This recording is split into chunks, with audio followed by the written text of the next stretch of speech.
Right, hi.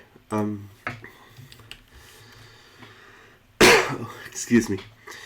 Uh, Welcome back, I suppose. I'm gonna play probably my favorite birthday gift ever, which was on my 8th. I was 8 years old when I got this. It's Rayman. The very original one. So let's see how this goes sound-wise.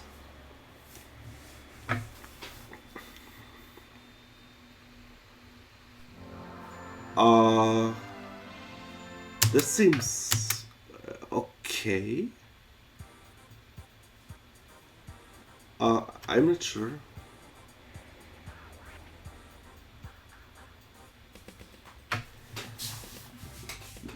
Let's see here. Right.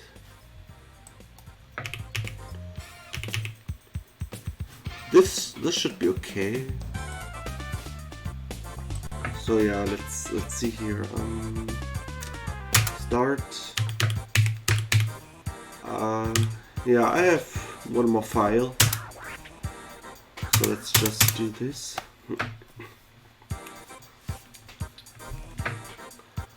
So I'm playing this with a keyboard. This is a great exception in gaming. Rayman games are mostly played with keyboard for me. I don't know if it's like just me being used to it or if it's I don't know. So I bought this game on goodoldgames.com. I still have the original game, but how do I say this? If you play the game in its original form with either DOSBox, or there's also a patch for that, which I think requires you to input the CD, the original one, so you don't like pirate it. But the thing about that is it reads the music from the disc itself. So if you have like a newer disk drive,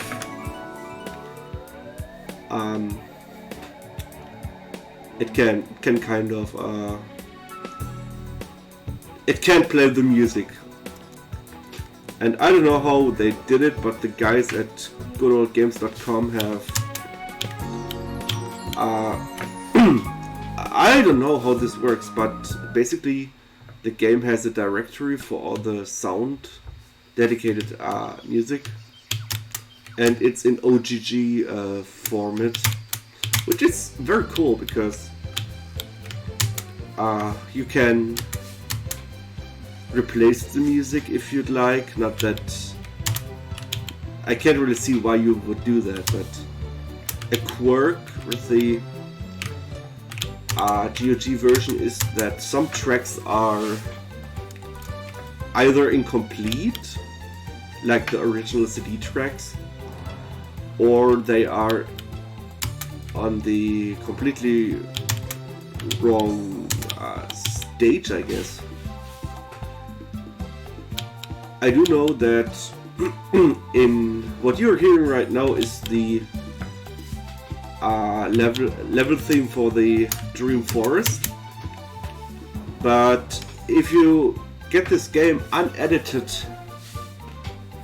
and install it as it is, it does not play that song. So I had to do some tinkering with that to have the experience as I don't know, vanilla? I don't know.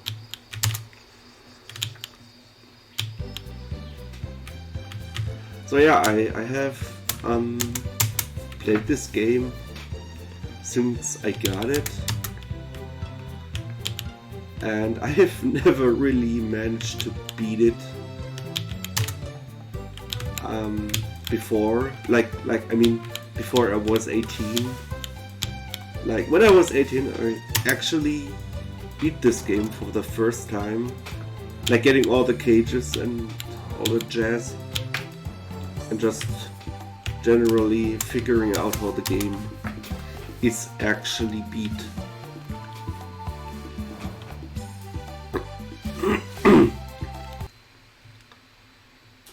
I remember this boss in particular, we're gonna see in a bit, gave me so much trouble when I was 8, but now it's a cakewalk.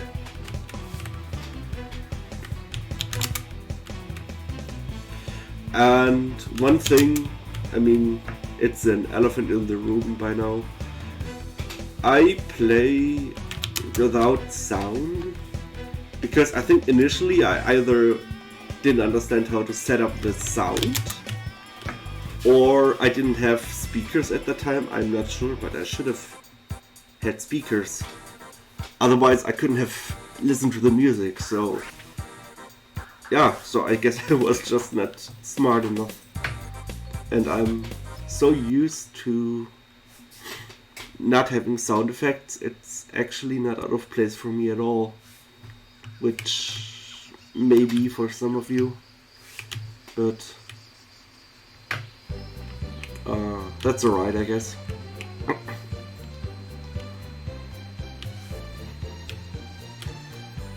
I have, if it isn't self-evident or obvious, I have major nostalgia for this game.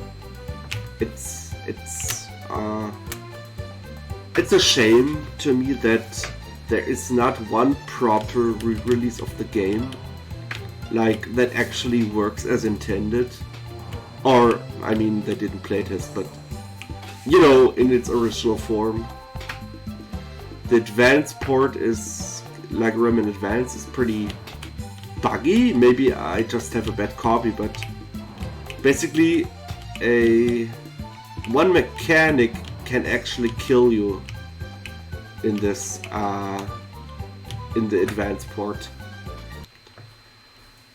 That is, if you have I think you've seen this already, but if you have a plum in the water and you want to jump off the plum in the water, there is a good chance you will just die, like as if you have fallen into the water.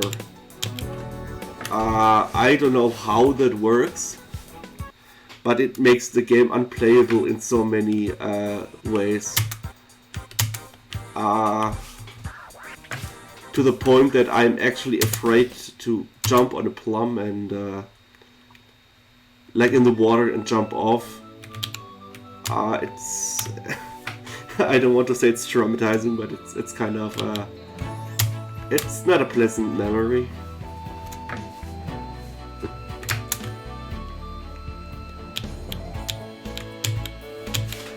Oh yeah, and this world, I mean, it's one of the more difficult worlds, but the music is like, I don't know, it's ear candy, I suppose. It's so beautiful, and the instrumentation is also genius. I think, yeah, it was that the composer was Remy Gazelle, if I'm not butchering that name, and I don't know when anymore, but it's been a few years.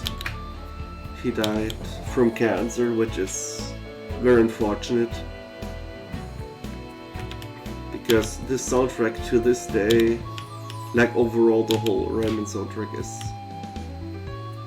holding up so well. It's not even funny. It still gives me at least a small spark of the same feeling as back then. It's a feeling I can't really describe. It's not nostalgia, because I felt that greatly as a kid. It was like, it was so whimsical and magical, despite the game being super difficult.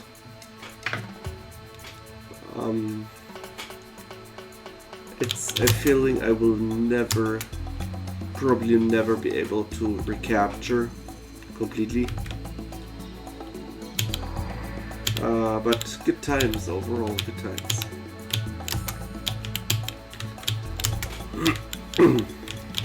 So yeah, I think when it comes to Rayman games, I always play Rayman 1 on a keyboard. I don't know why, but I got used to it so much. Rayman 2 is, I think, more of a controller game for me, but it's kind of like a mix. And Rayman 3, I can do both, but I, again, do prefer a controller in this case. So it's not super positive on all games, but Rayman 1 is this great exception. I always play with a keyboard, but 2 and 3 are kind of mixed bags for me when it comes to that.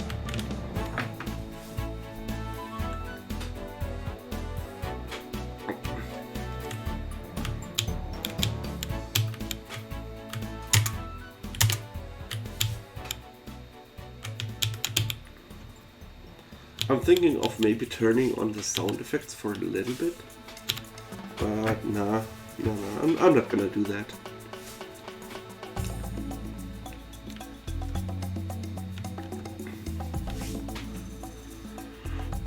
The one thing that always kind of, how to say, threw me off was the fact that you basically have to 100% this game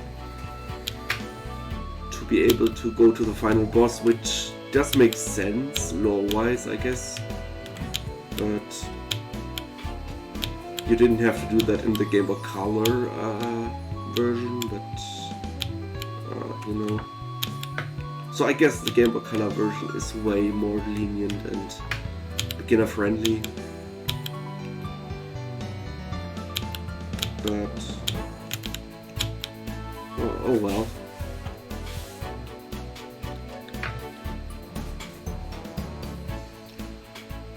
Right.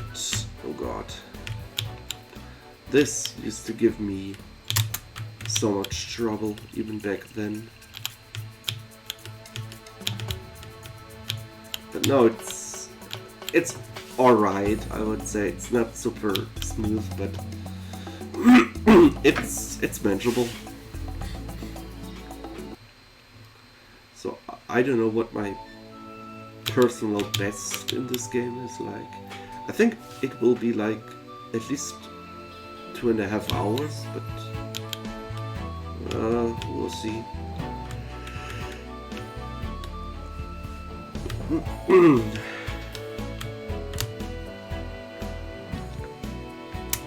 Sorry if you heard me yawn. I'm not doing perfectly fine lately, at least when it comes to symptoms, but that's not up for our topic here. We're playing good Rayman, and that's all that matters.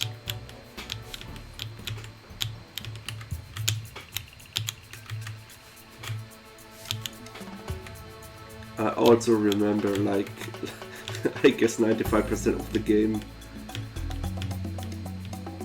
naturally gave me so much trouble. I think there's also the debate about the PC port, like the PC and PlayStation version, and which one is better. I guess that's just point of preference, because it depends on what you grew up with or you just overall prefer. I played the PlayStation version for quite a bit, but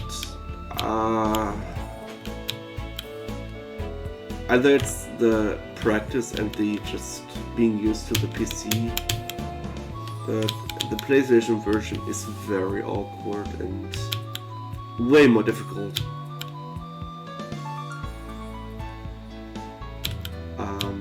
Again, that's up for debate, I guess.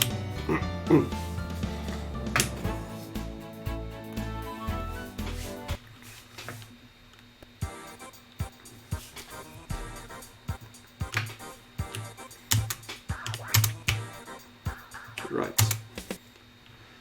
And I'm doing Bandland for a bit because I want to get a certain power-up from Batilla the Fairy, which I didn't even really mention when it happened, but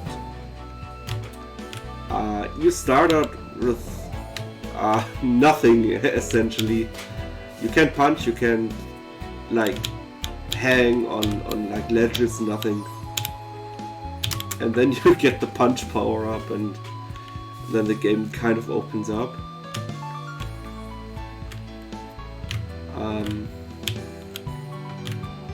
Though I want to get the helicopter power-up, which always was like my favorite power-up from Rayman. It was so unique. I kind of remember having like my keychain and just oh my god, twirling it around, and you know, just that sort of thing kids do, I guess.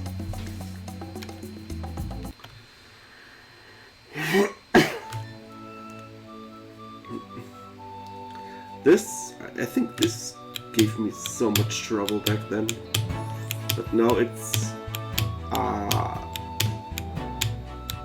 manageable, I suppose. I do mistakes every now and then, but the timing is at least kind of accurate for me.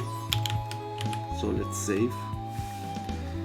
And if it wasn't obvious or self-evident, the photographer saves your state in the level. Like, if you die, you go back to that photographer, and it's all good.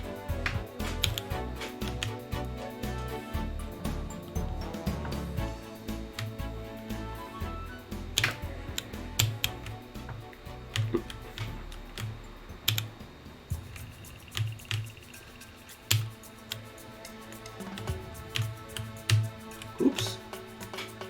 Ah, right.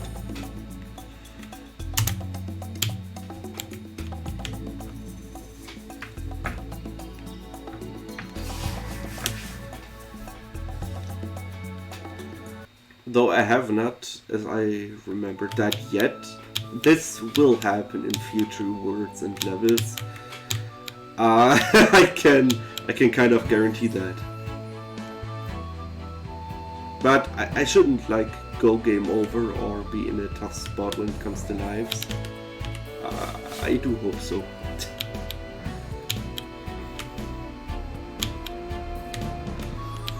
But wow, if I had to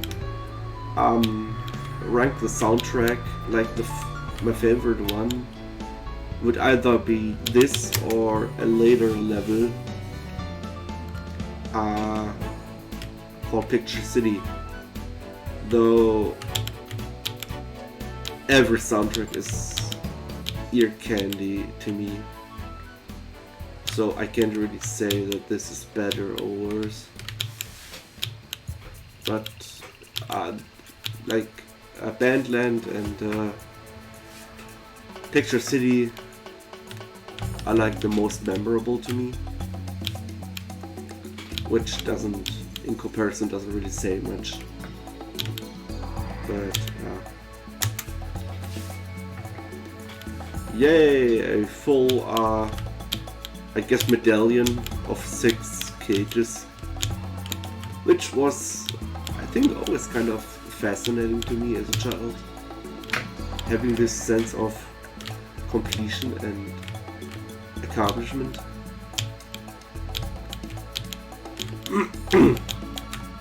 Like, as much as this game wasn't playtested, it does many things right. like graphically, of course, it's a beautiful game, especially for 1995, I think. And the fact that this is a 2D game at that time, I think it was a huge risk for Ubisoft, but it paid off. As I've heard.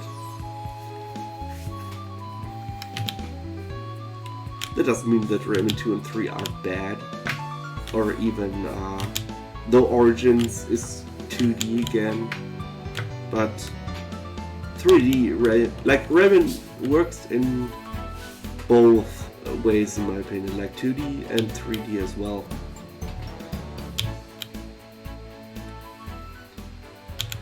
And there comes another random memory of Mother. I don't know how it exactly happened. She had like the Game Boy Color game in her bag and said, "Yeah, I ordered that," and yeah, still one of my favorite Game Boy Color games. So now we can, as you can probably see in a bit, use our helicopter, which is, even though it's not offensive in most ways, well, in most,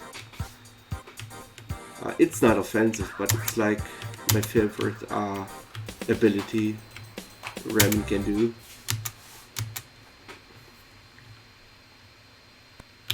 Right. Yes. This had me stumped for a few minutes back then. That you just, punch the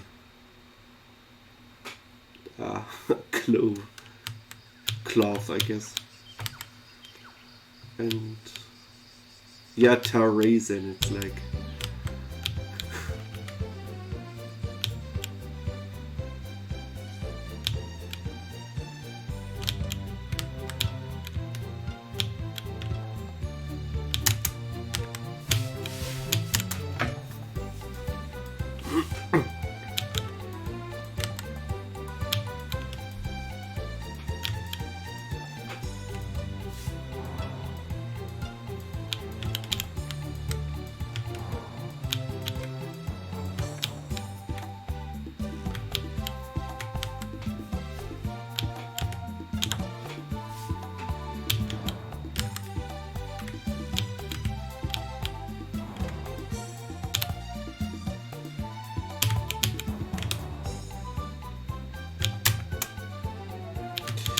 I'm just feeling I'm getting tired again, which is pretty awful. But nothing to be done about that. Let's carry on.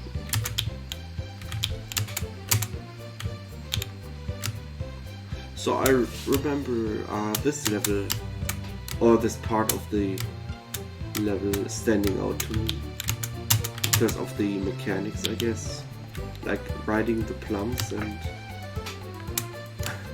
punching enemies on land, because it's still pretty difficult, but like being able to punch these blue, I think they're called bad or anti-tunes, I don't know, but these small enemies which at least which I couldn't really hit easily back then. It was satisfying, to say the least. And I think we're gonna get a full medallion here again.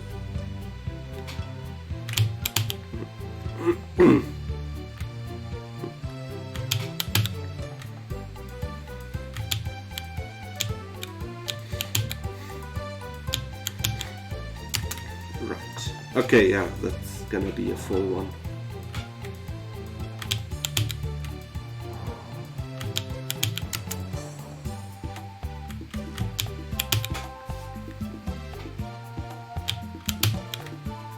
Oops. Oh damn. This might be bad. I'm not careful. Okay, that worked out still.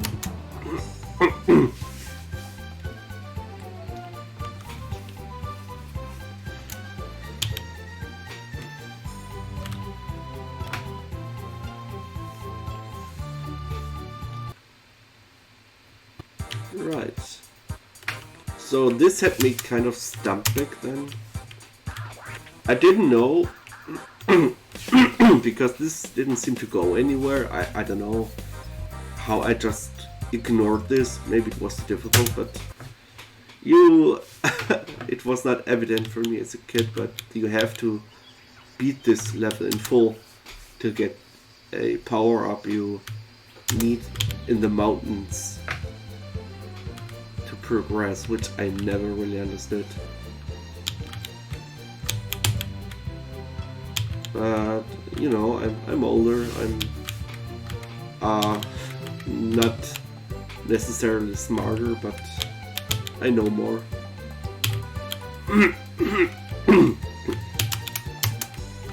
So yeah, I remember these fish always being super intimidating to me.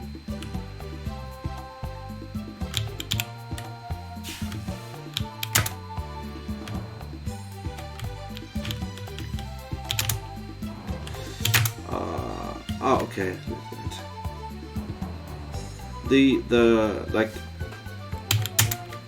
ricocheting the plums backwards is kind of scuffed sometimes. Like either it's like a 50-50 chance to hit the plum when you're crouching. Maybe I'm too far on the front.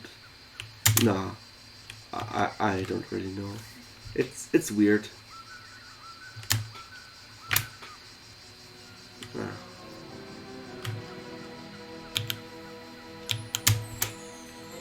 Oops. Yeah, I don't know how to like pass this consistently without getting hit. Sometimes I can do it, but most of the times I get hit at least once. Oops. And yeah, it's I don't know.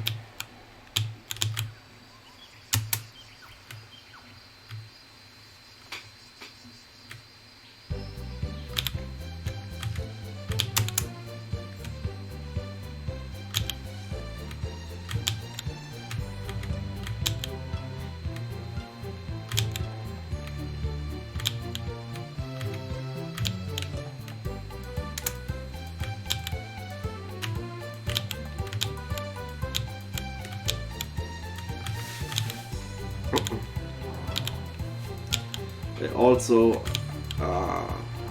needed a lot of like walkthroughs for the cages because many are just hidden very well,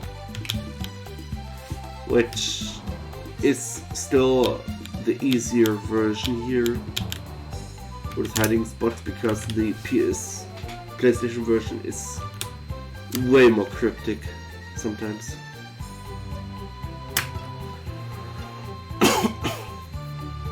Right. I remember just being amazed by the like wildlife sounds, which gave the game or the level way more atmosphere.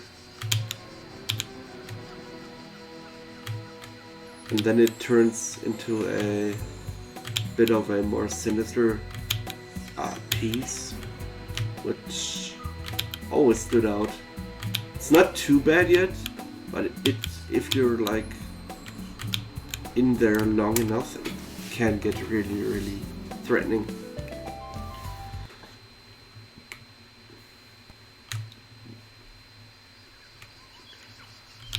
And this I never really understood. I think this is like the mosquito you fought back in the second level.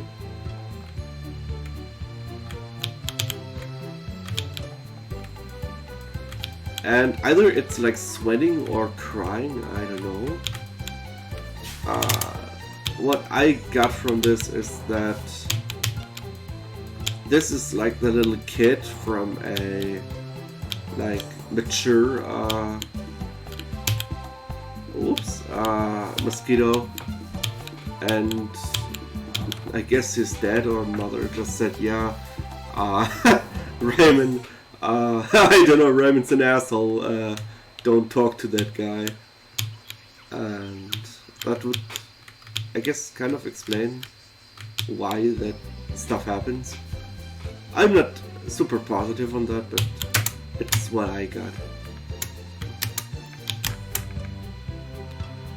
Right.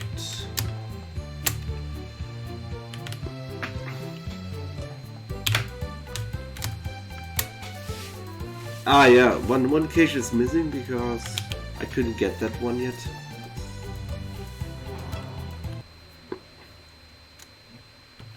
Right, so this mosquito has like the same color scheme as the one before, but in the PlayStation version,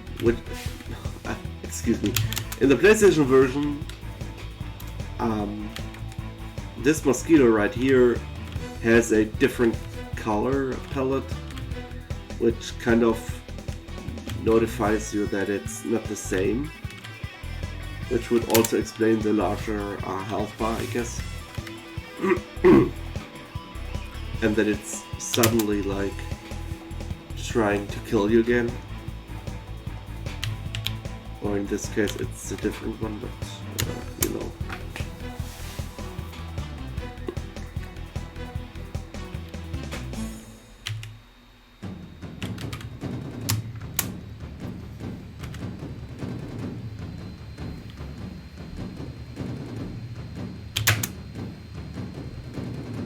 I like the war drums, I guess. Always loved these, like, even before I knew what these might be called, but very nice detail.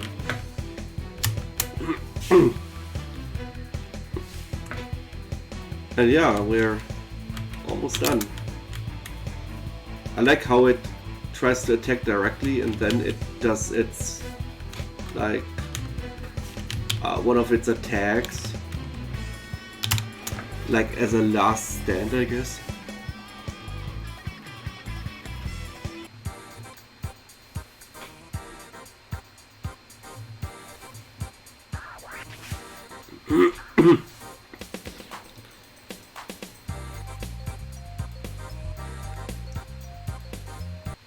So I never understood this back then, but apparently Rayman is like, I don't know, pressing a button and then getting into a car and having like some sort of walkie-talkie, I don't know, and then I guess it just kind of crashed. I don't know.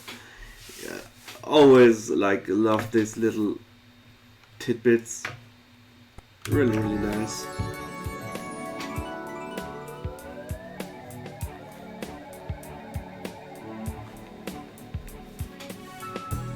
And now we got a useful ability, albeit like my least favorite.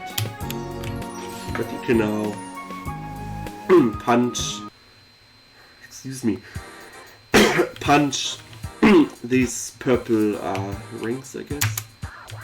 And also has a secondary function where you can grab extra lives, essentially. Hang on, I didn't get this one. Maybe this is a good point to show that. So like, you can just do this. And before that power up, you can't do that. The fist will just, you know, ricochet, I guess.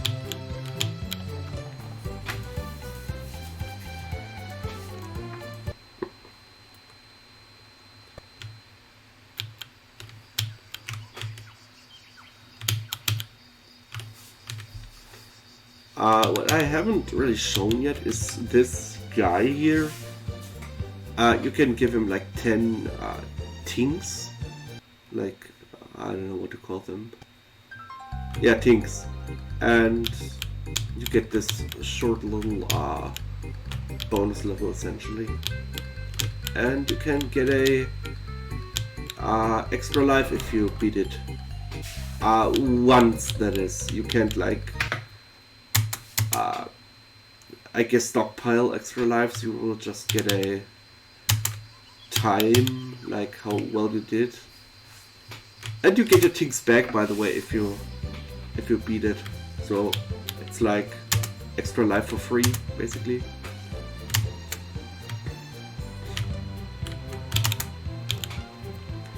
What I never understood about the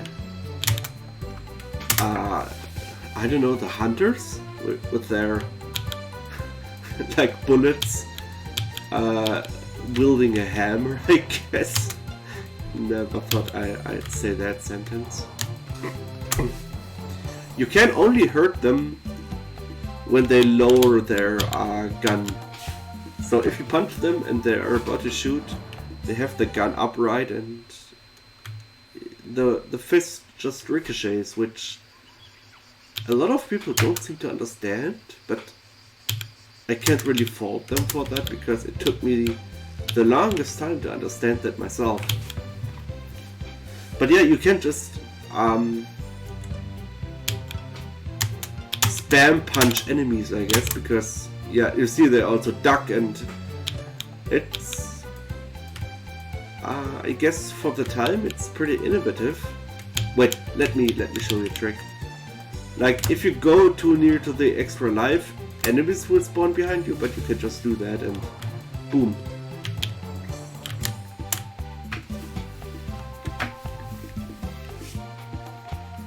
Right, so I'm going to collect all the cages in the Dream Forest area. This shouldn't take too long, I hope. And then we can just continue on with the what it's called, Bandland.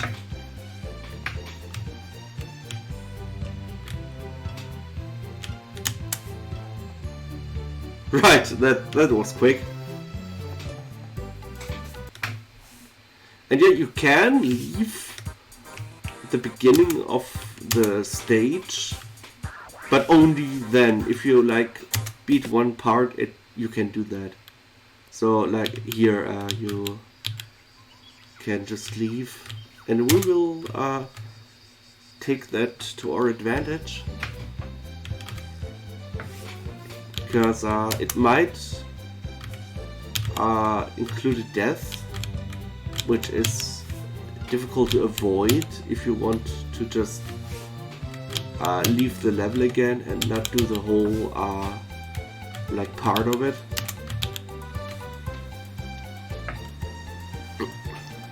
So everything as before, but the important thing is do not save at this dude. Do not.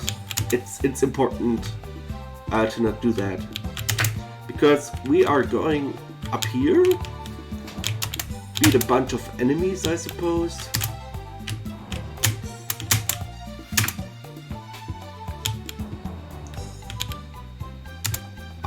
And after a while... No! I didn't even mean to do that! That's... okay, that's one thing I don't like. But no, I don't really want to... I'm not getting my things back, but that's okay.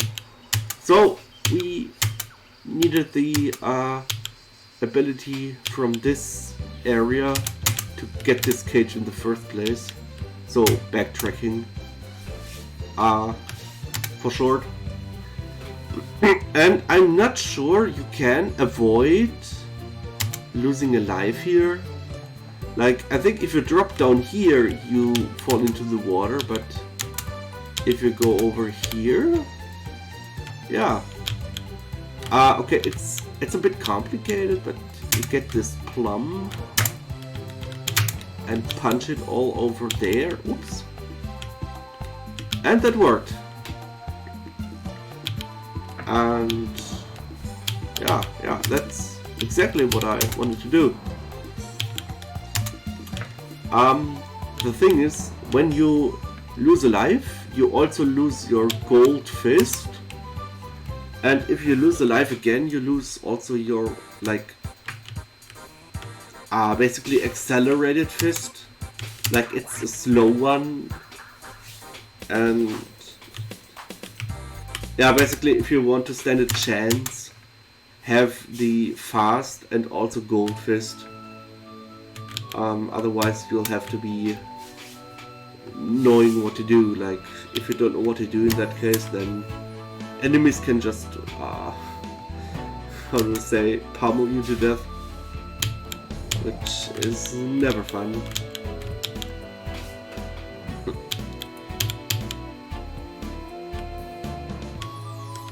So, the one thing I have to criticize about this game is, at least in its original form, you can't. You have to like backtrack all the time and have to beat the stages or part of the stage like consecutively. No skipping parts or anything, which would have helped this game a lot. But I know one version which lets you skip parts with the select button, which is the DSiWare game, like version of this game. It's all the if we compare all the versions that were re-released, it's like the most accessible and playable, but it still doesn't work entirely as intended. But it's like the closest to have this as an official, like, how to say, portable version.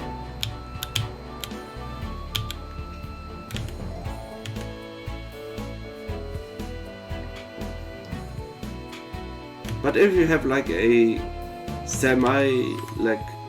powerful phone like that can run RetroArch and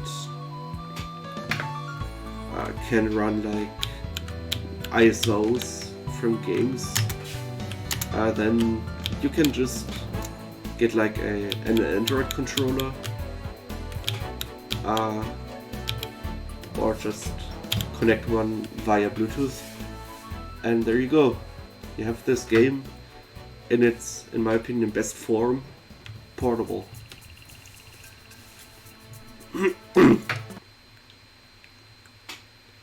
Right here, you can actually do this without the, but it's very difficult, like without the helicopter, but it's way more, it's like super consistent with the helicopter.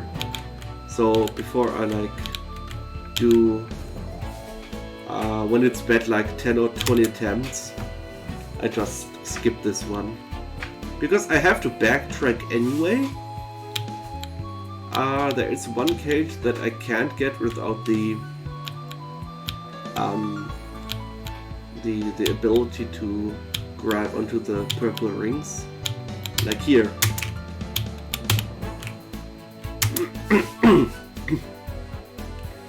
And we have every cage in this game. Game, yeah, that would be fast. Level. But yeah, that's what I mean. In the DSiWare version, I could just press select a few times and be done, but no, I have to beat the whole area. That's okay, I guess.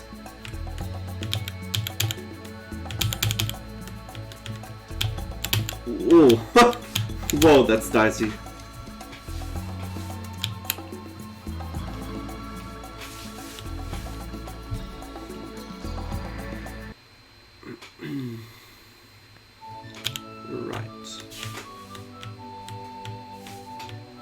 This is also one of the longest areas, if I'm not mistaken. Like it has like, I don't know, 4, 5 parts to it, maybe more, and they are not short. They are like medium long, I guess.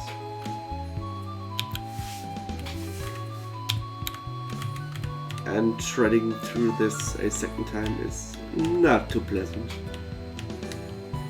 But that's the game, I guess.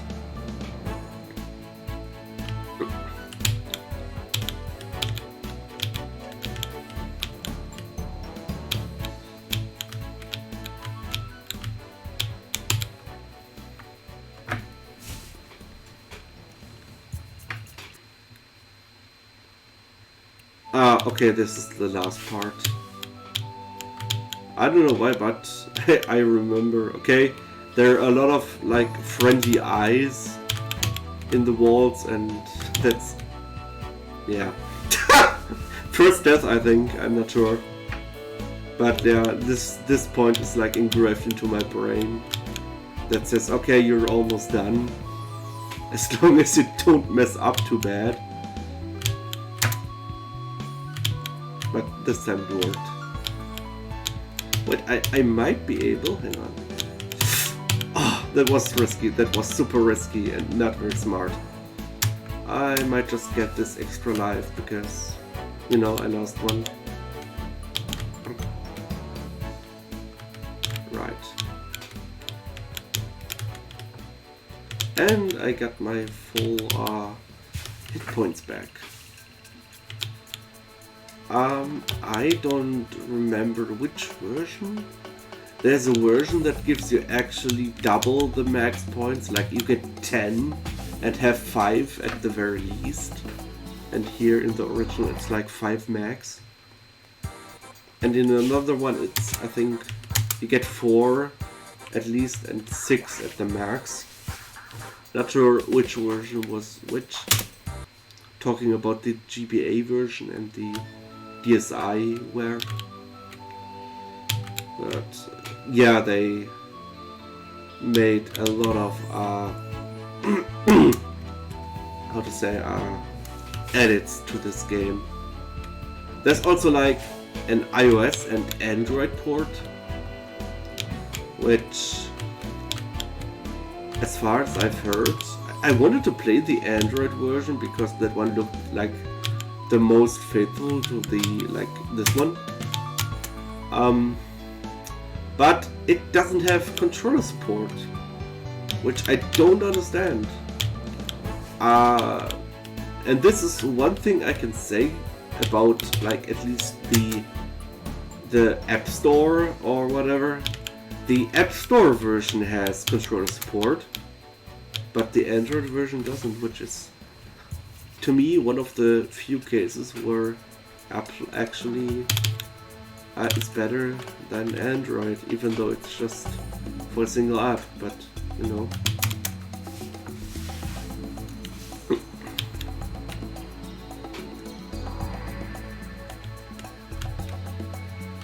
Oh well, I have my, let's say, handcrafted portable version on my phone, so that's okay.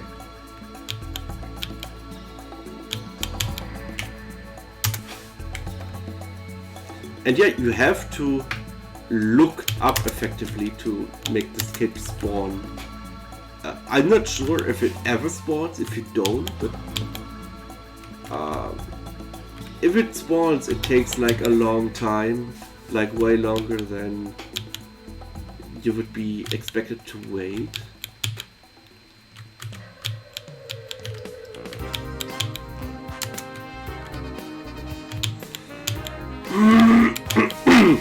Excuse me.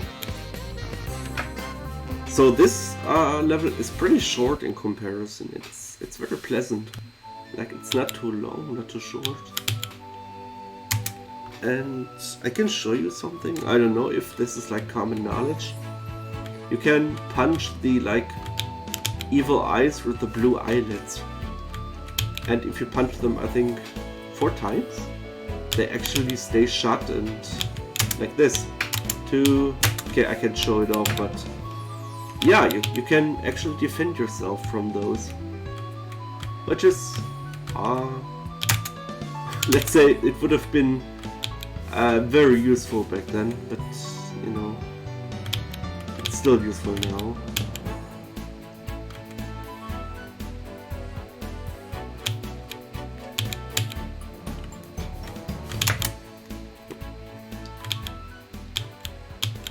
Right. Oh shit! Okay, good, that one. I thought I was gonna be doomed because of the electrical surge. But no.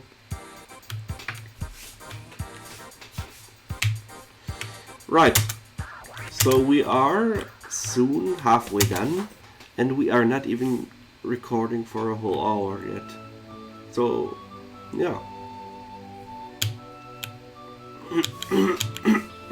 Oh my god.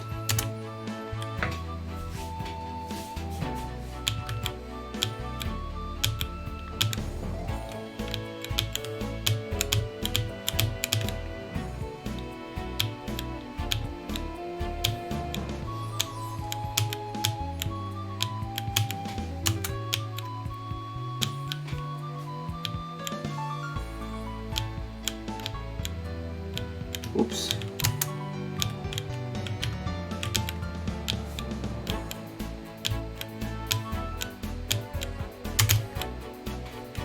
So you can either you can save here, but you can also deny that and collect all the cages and just like kill yourself to get back to the beginning and just exit the stage and yeah, and I also seem to struggle with this cage to this day. Like, it's a very weird timing. Like, you must jump like... Okay, that worked. And you have to have the, like, acceleration, otherwise you can't jump high enough to get these things to appear. It's very finicky. But yeah, you can collect each cage here, essentially, and then just leave again. Because this stage has a boss at least intended to be beaten. And I'm gonna do that. But yeah, little I don't know, trivia, I guess. Speedrunners like do that, if I'm not mistaken, always.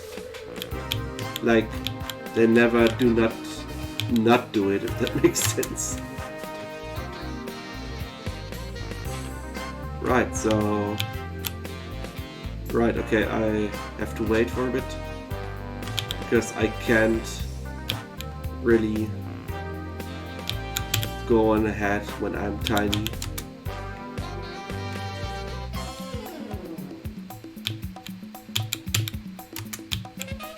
I like the saxophone in the background, by the way. I mean, it's just a sample of a saxophone, but it sounds really authentic. Like, back then I didn't know that this was basically produced all electronically. I thought it was like a real band, I guess, but no. It's, I think, the Roland SC88 sound font. I can't recall.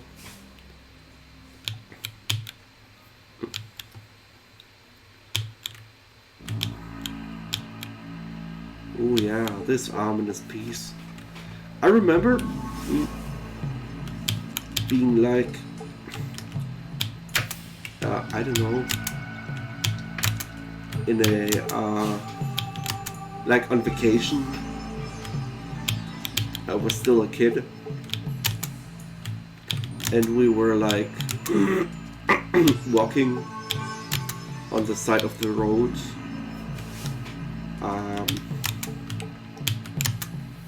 And it was a very unfamiliar place. Of course it was, because we were on vacation, but you know. And I just had this song because I was very exhausted and you know, and this part that is coming up now, this one, was like on loop in my head.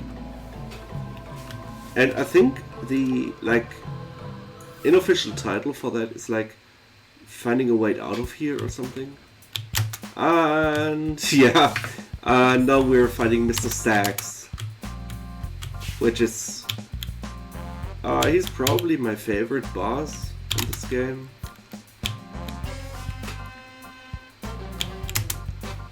I like the saxophone and the... I can't really define the rhythmic sound to the left of my ear, but it's a cool sound. Overall, it has a very, I guess, a very jazzy feel, which is appropriate, I guess.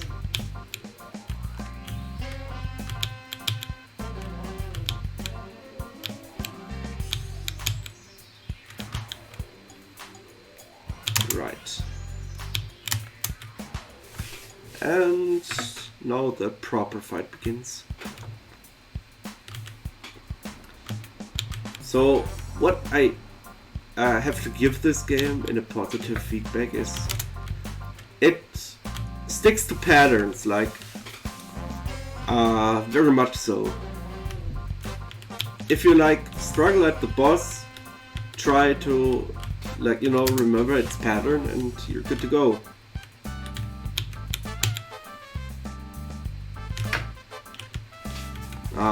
Yeah, and that's all I can say about that. It's not as difficult as it looks, I suppose. Ah, shit. There I go, getting hit while I say that.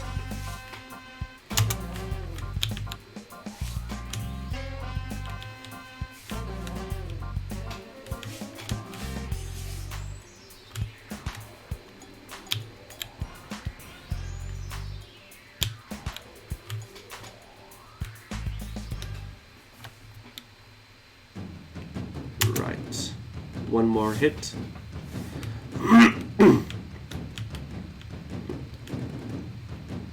And I don't think you can cancel the enemy attacks like in, I guess, Luigi's Mansion final boss, Luigi's Mansion 3. It's like it sticks to its pattern no matter what, which is can be good or bad depending on how you look at that. And this scene reminds me of a certain YouTube content creator. I think his channel is dead basically, but good times. And that is totally false advertising, what the fuck. I tried that as a kid as I saw that and I was like, hey, that doesn't work, what the fuck. So yeah, there's that. Right, so we are about to be halfway done. And this is the level I never passed for the longest time, because you need to, how to say, have the ability to hold on to things, like hold onto the purple rings.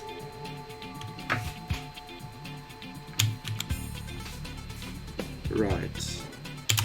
So this is a bit of damage boosting, I guess, but it's okay.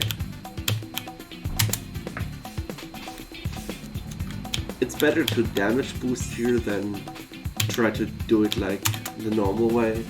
You will take probably way more damage than doing it.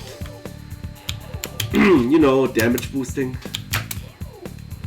This is also one of the more interesting areas in my opinion, because it has very interesting hidden locations for cages.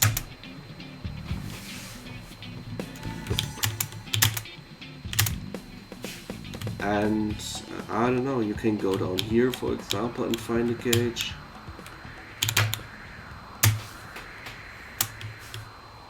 What? I didn't expect that.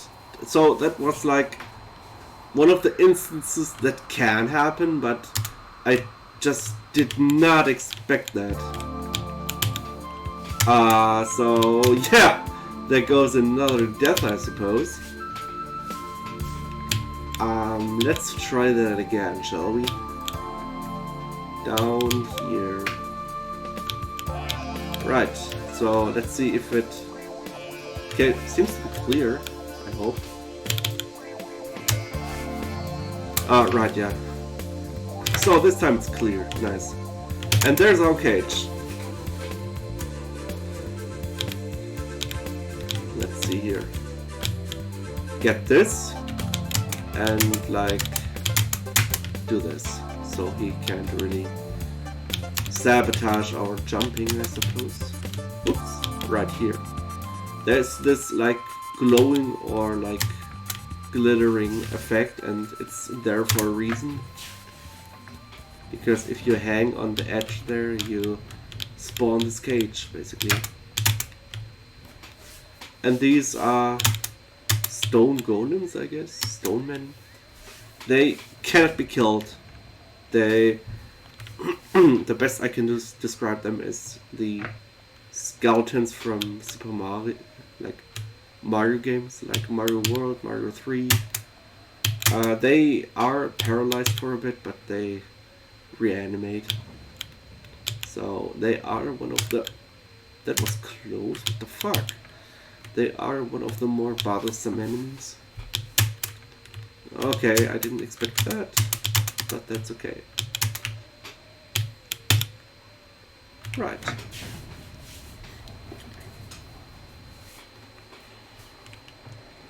So, I do believe the game begins to get way more difficult, like naturally, but there are some like difficult spikes and then it goes down a bit. It's odd. But yeah, this is not that bad, I think, unless you're like me and tend to mess up majorly in this area. But hey, the music's great, like every other musical piece in this game, I guess. Like, it's a super solid soundtrack. I can't really say that I don't like one piece in this soundtrack. It's very solid, and I can't really fault one song.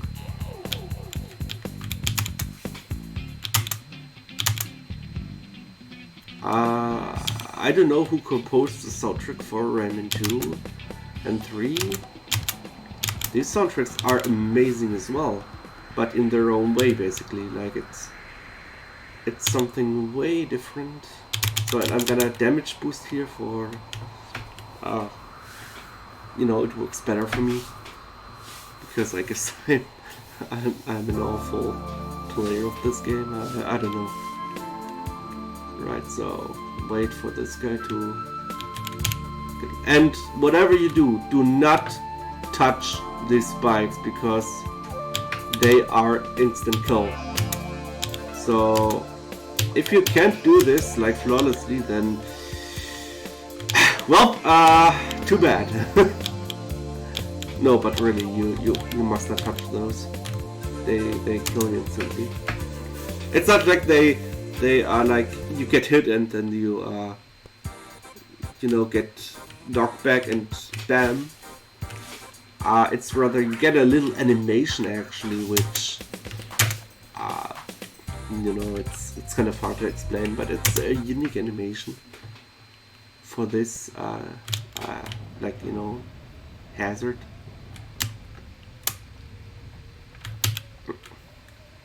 Like, I think it is used for pits that you either cannot get out of, or like in the previous case they were just like, yeah,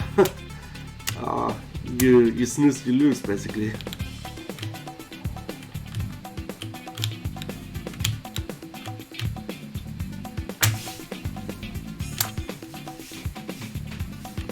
Right.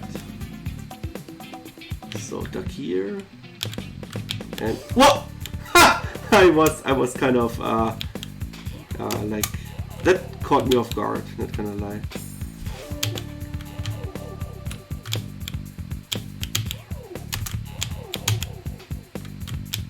Right, but we made it.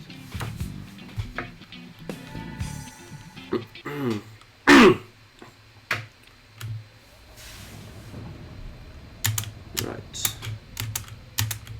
Good goody gumdrops, I guess. No, wait, that was another person already saying overtime. Never mind.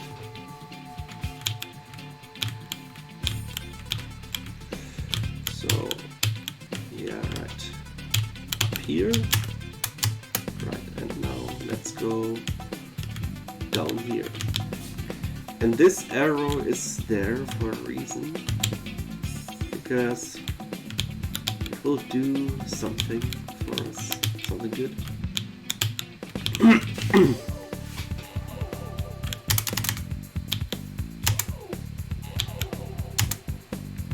Right. And if you remember the arrow, it was here. And now we can, you know, get the second cage in this area. It's rather well hidden in my opinion.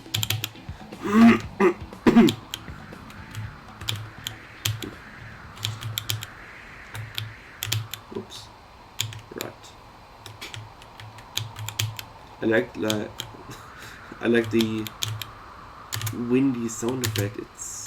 It's very nice.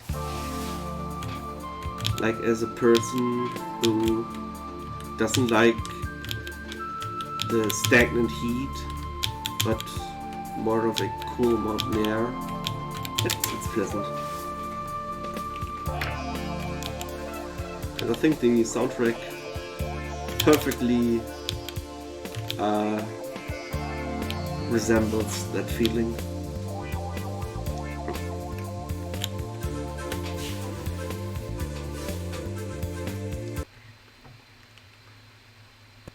Ah, right, okay. So this is, I think, the last area in this level. I'm not super positive, but I do believe it is.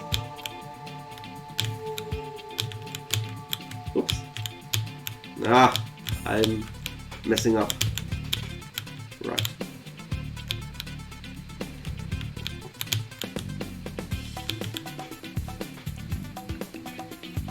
Right, let's fall down here for a cage. Yeah, this is... at least this should be the final area of this level.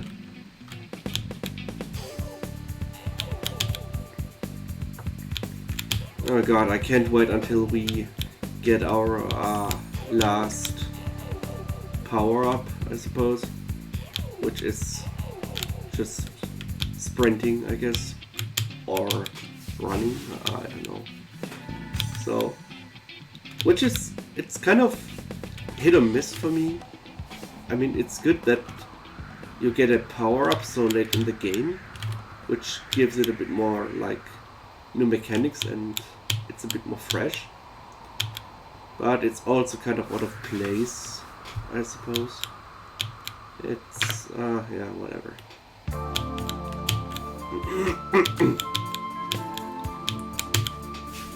But yeah, this walking stuff is not gonna be like our only speed for much longer.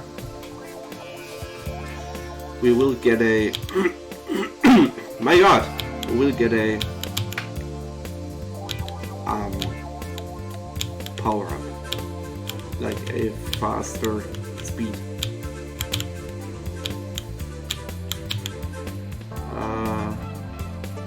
Okay, no. Ah yeah, there's the extra life. So this is a bit and a half. Unless you have the gold fist, I take that back. But if you don't, then yeah, good luck. No, I'm gonna save these. Right, so we need to collect. Yeah, there's the cage. So let's just kind of damage boost here, because nothing to be done about that otherwise. Again, I'm gonna save the small health power up. Can I? Yeah, I can, okay. Because the enemies, I don't know if it's like with all the stone golems, but the enemies, the stone golems have like a sort of area that you can't jump over, and if you try you get knocked back, like not in the normal way, but like they actively discourage from brute forcing it, which is interesting. And again, if you don't have a gold fist, good luck, I guess. So yeah, it's good we saved the power up here. Right, so let's get down here. Oh shit. Right.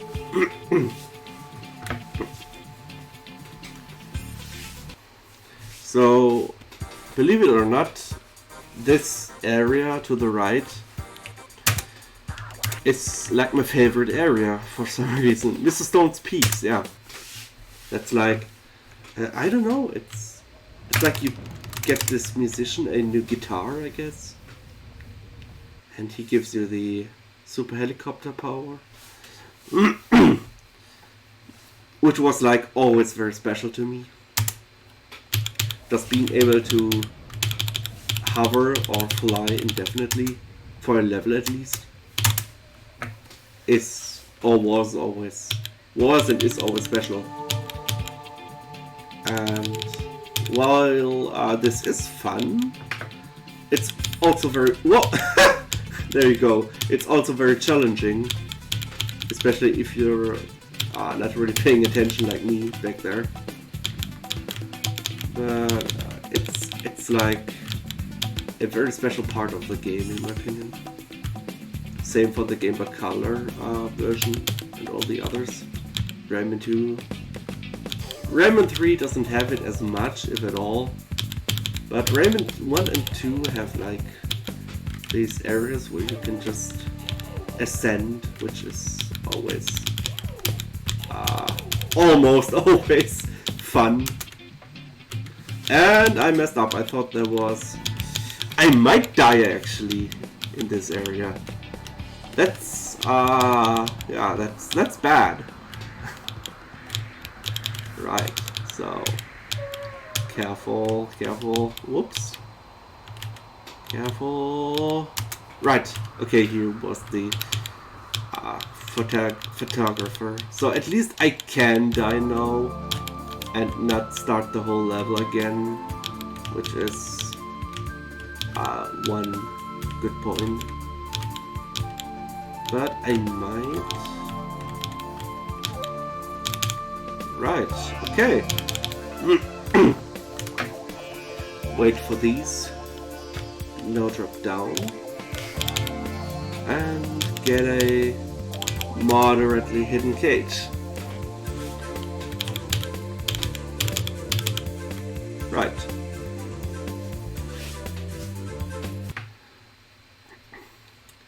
This area always grinded my gears back then. Like, how do you do this in time? And basically you go from one rope to the other. You don't stay on one rope, you just change, and if one enemy like appears on your side, you just switch the side to avoid these. It's as easy as that. But yeah, in the past, when I would actually get to this point, I would always die from drowning, because the thing went way too, like, it basically pressed me into the water. And yeah, you know, Rayman can't swim in this game. I think he can. No, I'm spotting bullshit, or was about to at least.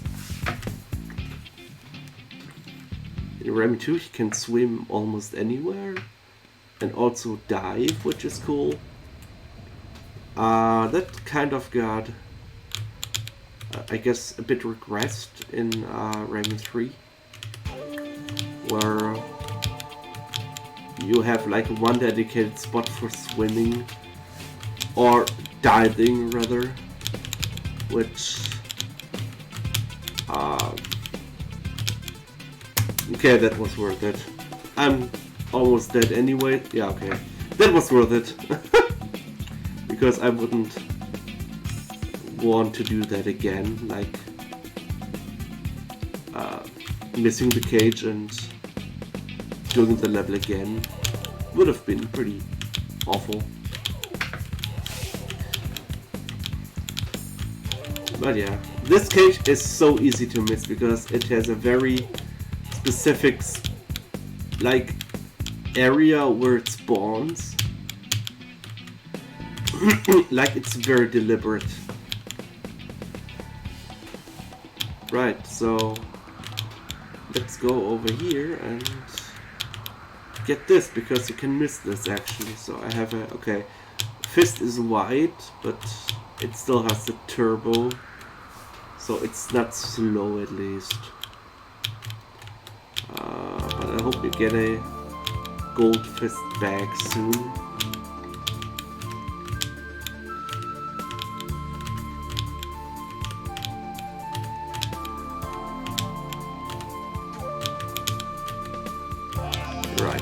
Oh fuck. Right. Oh yeah, cool. So that can happen.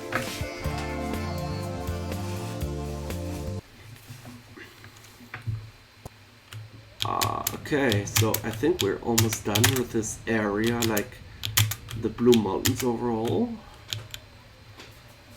I'm not super positive, but yeah, let's see here. Okay, this is gonna be a bit awkward, but the timing is very difficult. But okay, we made it.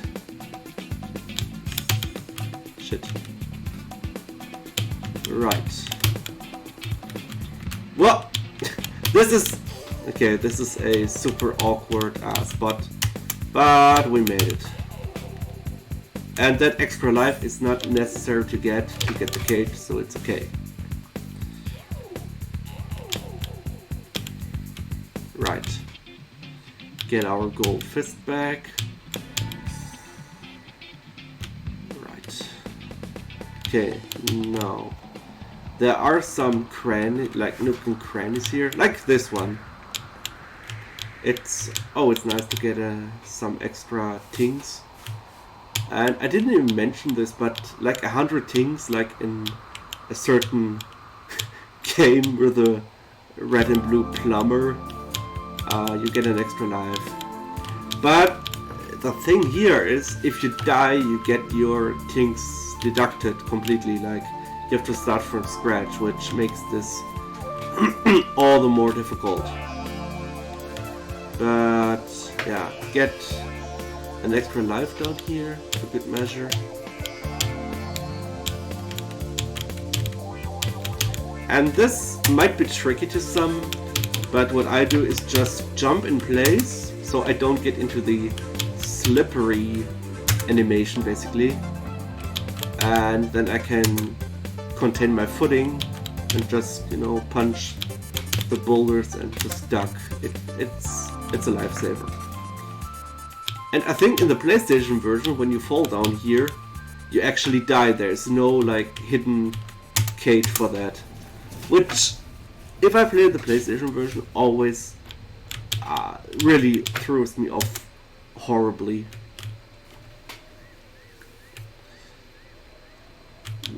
But this isn't the PlayStation version, so whoop-de-doo, I guess. Right, this is tricky because as you can see it's slippery, but we made it.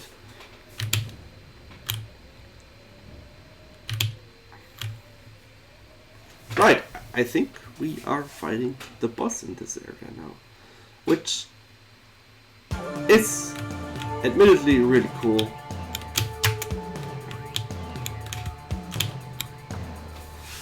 The music especially is like, it's like a reprise of the first track from the Blue Mountains in general in this game. It's great, I love it. It's also not as difficult as it looks, especially like when you have the pattern down. Also, if you are like struggling with the game, basically the game has built-in cheat codes. I don't know if it was like for a safety measure or I don't know, because they never playtested this, so they didn't have a reason for them, but you know. Basically, wait. The code is for lives, for example 99 lives, which I recommend for first time players. It's just Ray lives, like it's that simple, you just type it on the keyboard. The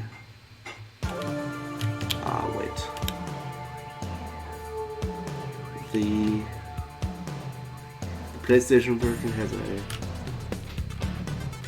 series of button inputs, so you know it's way more difficult there.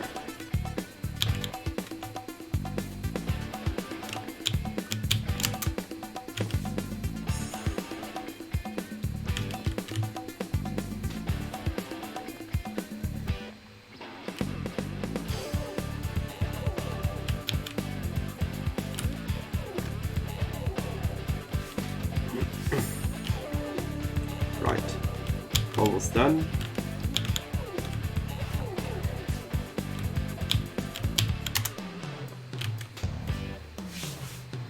Alright, we're recording for almost 1.5 hours, so yeah, I was, I guess, right with my assumption of 3 hours.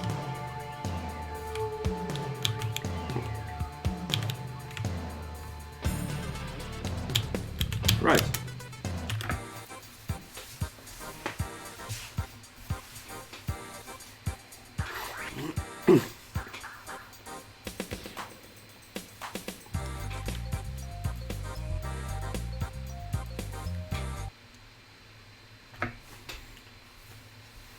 And I mean, this isn't, well, it is false advertising. Wait, what? Okay, maybe that comes later. So yeah, bam, we get a final power-up.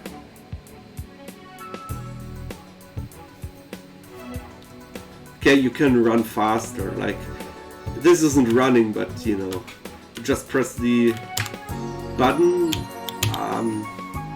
it's the action button in the PC version, like, whatever you set that to, it's that button. You just walk and press that once, and yeah, there you go, you run. So yeah, Picture City like has the one of the more memorable soundtracks, and like I said, that's not saying much because to me every soundtrack is memorable from this game.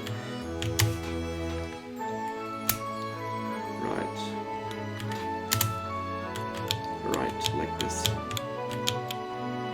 I also remember turning off the backgrounds for some reason because it was a little more atmospheric. It certainly is interesting, but the backgrounds, it's almost a crime to not have these activated.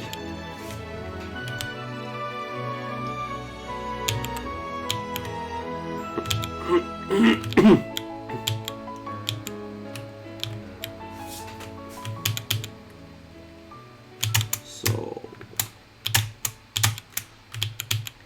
you can just crawl under the bouncing things and not get hurt. So that's the secret. And yeah, here we get a small part. Also, your hitbox is like very true to your form. Like, you can just stand hairs to the side and not get hit by the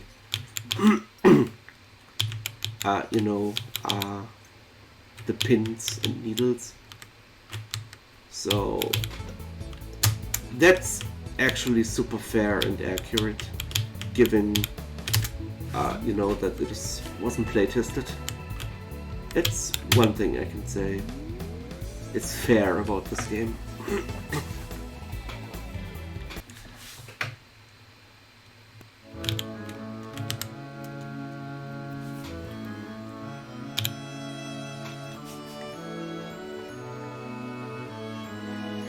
Right, so let's go over here. And I'm not sure, do I need to go back? I think so. Yeah, I am. Like this. So you have to hang here, very specifically, and get this. Right, and I don't know. Okay, it's just ignoring me, cool.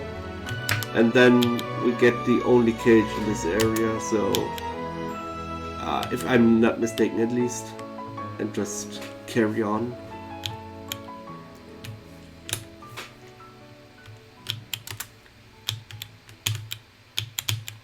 Right. Yeah, that's the only cage in this area.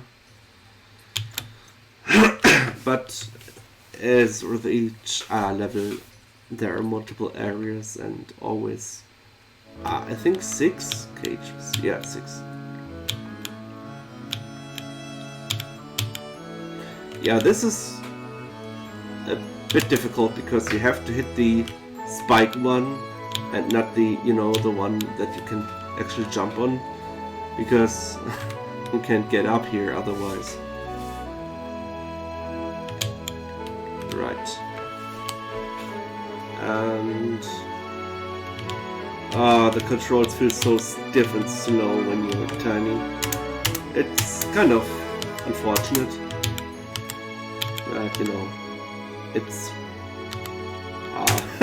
I guess realistic, even though I'm not really the person who says video games have to be realistic, but that's just me. Right, so this is a bit dicey, but we made it. So like you shrink, get onto the ledge, and then you continue on. Because you have to jump on here, and then here. Yeah, get on there. Sorry. Punch this ink ball, I guess, I'm not sure. And, whoops, punch through the opening. Right. So I think we are not going to really miss a cage here. Let's see here. Like this. Like, fuck. Ah! I'm doing it wrong! So you shrink, and right as you get on the bouncy blue rubber, you just press the jump button to hover and break your not fall, but actually your jump height.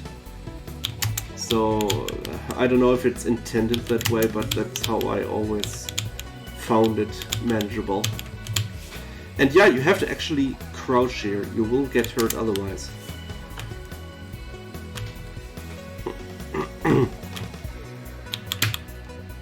Right. Ooh. Ah! This might be close, I guess. Yeah, okay, that I made it. Whoa! Wow, this is some close shaving stuff. Right. Go up here and wait for the pencils to be low enough. Right. And get this final cage. Okay. Right. Get up here once more. Crouch. and get up here. So this boss is interesting to say the least. It's not difficult if you know what you're doing, but like if you do not, then good luck. Basically you stand here and just actually spam punch this guy like no mercy, and I know there's like a sort of pattern to that usually, but if you do that, it's more likely to get hurt. So you punch this purple, I don't know what it's called in English, but on a pirate ship, you know, the highest point. And this guy, you spam punch as well. And now the main boss fight, you like stand between the screws and the like little dark spot. It's hard to explain, and you stay there, so you won't get hurt. But if she does that, you just basically wait for the swords, I don't know, daggers, whatever, to target you and then run out of line. Otherwise, you know, just stand in this little safe spot. It's not even that difficult.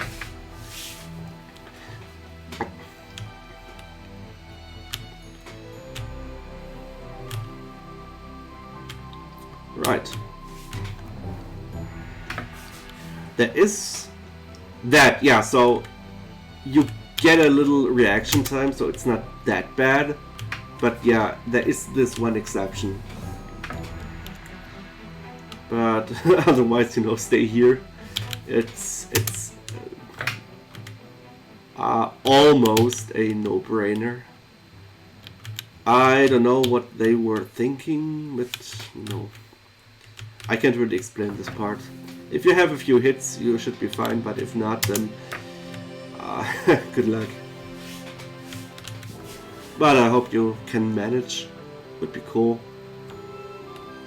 So, like that. Right. Final hit commencing. No strings attached this time. Right.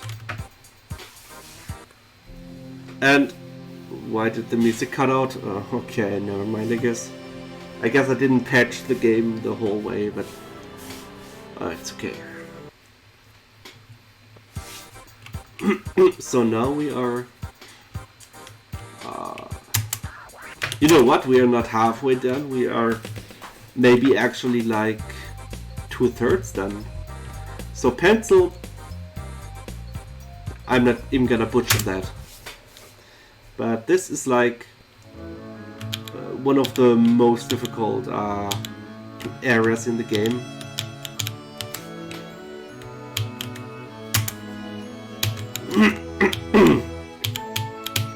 Okay, I messed up. Right. So I might die now, because this is also very dicey, but I made it. Nice. So you saw the cage appearing, so you yeah, do that. I failed to describe what I'm doing. And again, you have, if you want to beat the game, like get to the final boss at all, you have to get all the cages. It's not even like bragging rights. You have to do that. Right, get that for health refill. And yeah. Nice. So I think the rest of the game is moderately moderately doable. This is a bit of a cheap shot, but you know. So crawl down here, and like at the fourth, yeah, here you just prepare to punch the purple ring, because otherwise you die. Ah, that was bad. Like that. And there is another cage. the second one actually, but you know.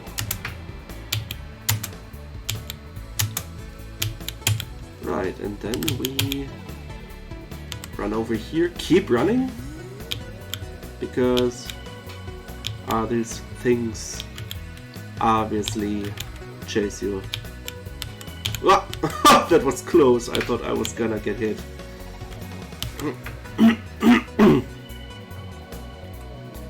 This part is pretty interesting. You grab here, go over to the right, and I failed to grab. Cool. I could have gotten like 2 extra lives, but whoop-de-doo, I guess. So repeat that, because I apparently have the reaction time of a dead squirrel, or I don't know. Again, let's try this again. Right, get up here. And this. And can I get another health? Yeah, I can. Cool. So this is at least okay. So I have a accelerated fist, which is important for this. So now we do not mess this up. Right, so there you go, 2 extra lives. Or if we count the one I lost, it's 1, but no.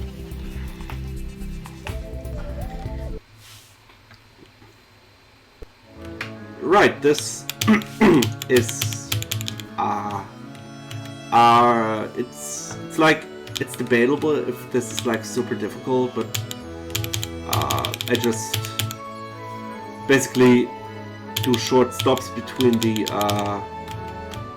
needles, because it's way safer, and it takes longer, but you know, it's again safer.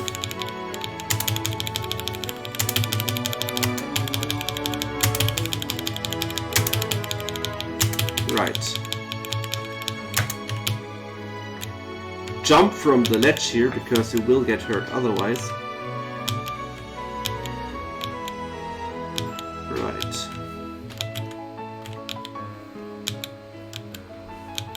Oh, there's a... Okay, I have the accelerated fist, but...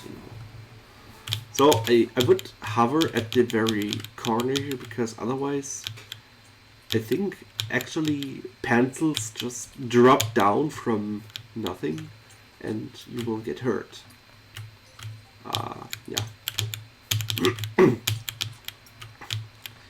But get these small bonus items, I guess. Save here. And this is like very, very tricky. So what I can tell you about about hovering is you press once and hover like very in small increments. But if you like double tap very quickly, you have this like little super boost, and I don't know if it's in the PlayStation version, but that one has different places for cages, so it doesn't really matter. But yeah, especially in tight spaces, don't spam the jump button to hover. Unless you want to go up faster. It's kind of just getting used to it and practicing. This game, yeah, it is beatable. It's not impossible to play through, but it takes so much practice. Also, a neat little troll, I guess. You go to the goal and bam, something appears right before you reach it. And there's a cage. So you can't miss this easily. My god. Alright. Okay, I think the most difficult part is coming up of this area. Like, at this level. This also had me stumped for the longest time as a kid. So... Oh yeah, also your helicopter, like, you know, is obviously gone. I like how there is just... No! Like, no, you can skip that. Fuck you. You basically, it's hard to explain. You hover in between the, I guess, you know, little spaces. And also the same trick applies when you get propelled upwards. You just press the jump button to not have that happen, for example. Yeah, so don't do that. So like, okay, that worked. So what I did not understand for the longest time is I would always like sprint down this slope, but you just don't. You legitimately just walk down the slope and hold right without thinking about it, and there you go. Otherwise you will get hurt a lot, or rather you won't make it through. The thing is, the DSiWare has basically not the correct physics and momentum. And this doesn't work at all. So it's even less playable than this version, which is saying a lot. Like, not playable, but I don't think they play tested that version either, and it works. It doesn't work greatly. So yeah, I would, by the way, punch these guys 4 times because the eyes, like the contact itself, can hurt you, and it's fuck. This might be a problem. Let's see here. Yeah, this is okay. Okay. Right, but I get to keep the cages, which is nice. Right, and now let's go upwards. Right, cool. So don't approach this life, rather, you know, collect it via punching. But we get our, like, fist power up fully enabled again.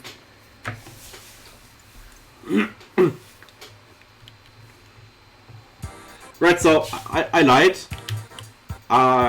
This next part is gonna be even more difficult. Especially because of one cage which could take 1 try to like 50 tries, I guess. It's very weird. And that was weird as well. Right. Okay, so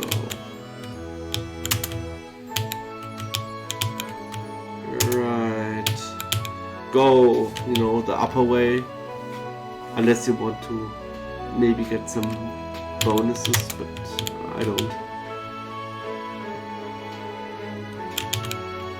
Oops. Right. Right.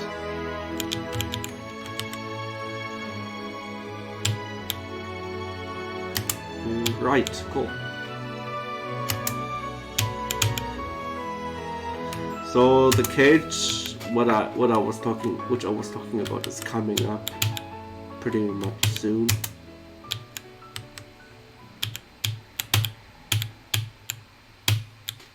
Right, don't fall down this hole, whatever you do, because as far as I know, you can't go back. Let's see here. Is this? Okay, I thought I was lost, but right. Again, make sure to jump on the platform and not fall down, because I don't know how to get up. Because you need to get exactly up here, and this is what I'm talking about. It's like this. It's super devious. god, this is like giving me anxiety like no tomorrow. Okay, but you know what? It's risky, but okay, I made it. So you can do that because it's weird, but when you were on a slippery platform last, you don't just climb on the nearest edge of the platform you're hanging on, so you can basically jump and get the cage and go down again, and instead of getting hit. It's weird, but it works, I guess. So here, just go ahead and don't wait because you are being chased, and by quite a lot of characters.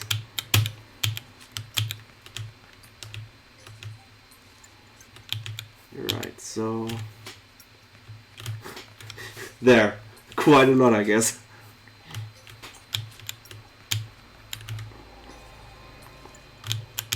So I think we need to go up here and make a cage appear. Yeah, I think so. Yes. So this is only 2 cages out of 6, so we still have like a long way, which is great. Damn it. Okay, that works. Fuck.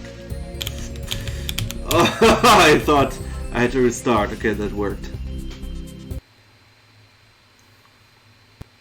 Right, this is cursed by many to be a super difficult part of the stage, and I have to say it is. It's, if you again do not know how this works, you are gonna lose like, not even trying to exaggerate, 50 lives here.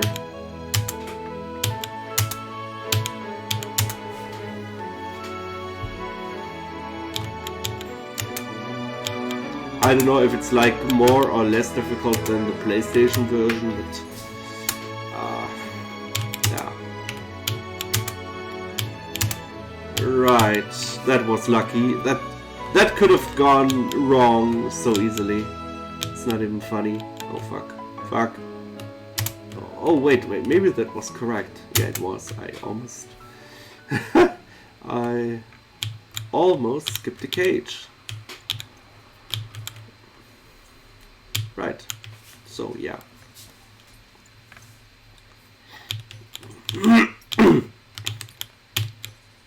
One disadvantage I actually have, because I'm not playing with sound, is there are little jingles when something appears, whether it be a cage or something, you know, enemy, or I don't know. Can be to your advantage or disadvantage, but that can actually help you decipher when to go back and see something. But I don't need that anymore, at least. Or mostly, at least. There are some phases where I forget, but you know. And wow, nice lightning bolt. So this is probably the most difficult part of the stage, or overall of Picture City. Yeah, it might be.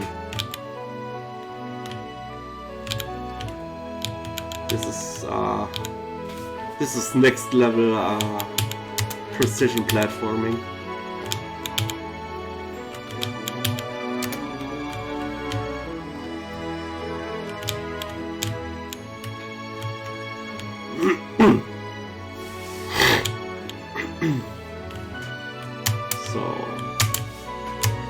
This is also very devious. It can go wrong so easily.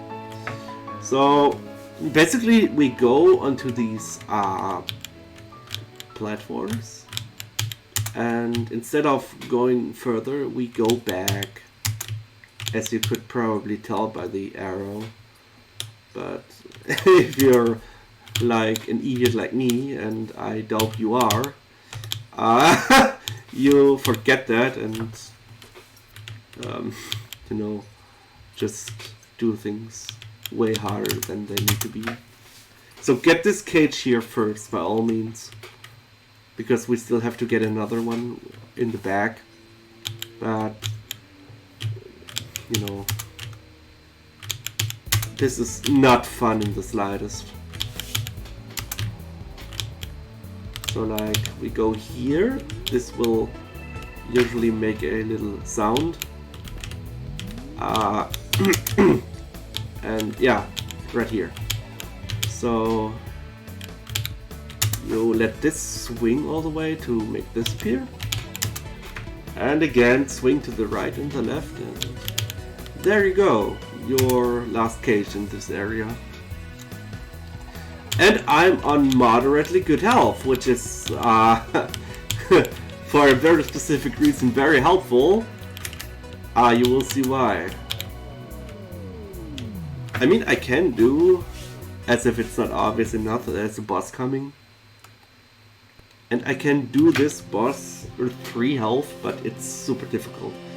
And yes, you have to crouch, otherwise you will get a cheap hit. It's priceless. So you basically punch her once in the face, and then duck. And of course that happens. I don't know how to do that correctly, so you don't get hit, but you know, after 4 hits she just takes cover in the air for a bit and then lands in your general position.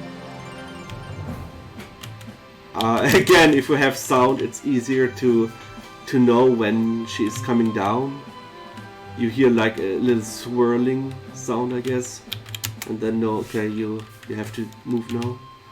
So this is just an endurance round, so no need to give her damage. You basically just endurance this little thing here, like that. It's a obviously very long endurance round, but as soon as these pressure cookers, I think, go so far that you have to crouch, it's like the last, and then you can, yeah, like that, move out of the way.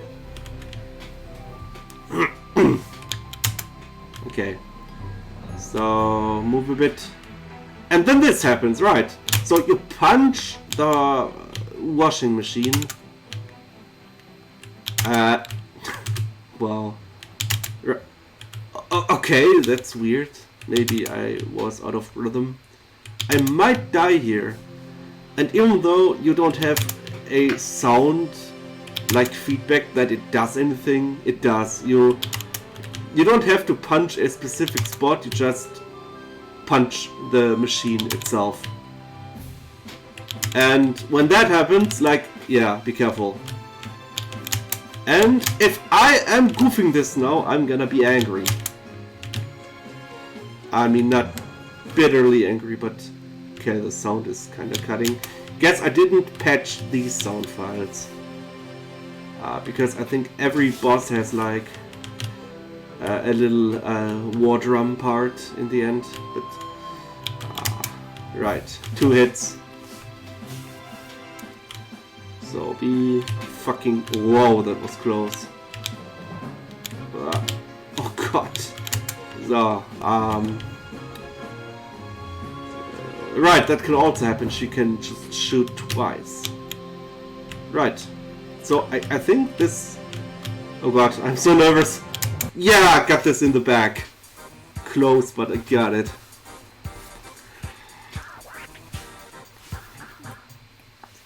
And yeah, Mr. Dark apparently kidnaps Matilda the Fairy, which, I don't know. Oh yeah, this is like my favorite when he just kicks that thing out of the way and it's like, yeah, there you go. So, we are going to get to the final area, the Caves of Scops, which has a super great soundtrack. Like this little drum bass is just I don't know what to tell you. It's nice. It's so atmospheric. It's I love this music. Always did.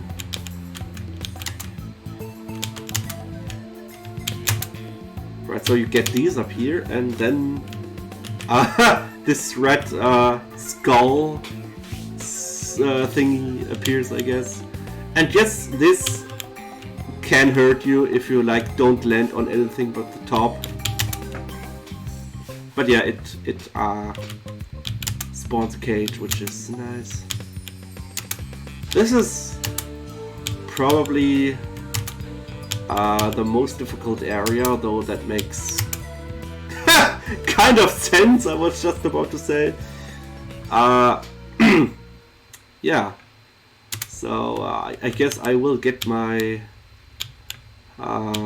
fist back and all that stuff, even though it's a bit of a hassle, but not too much.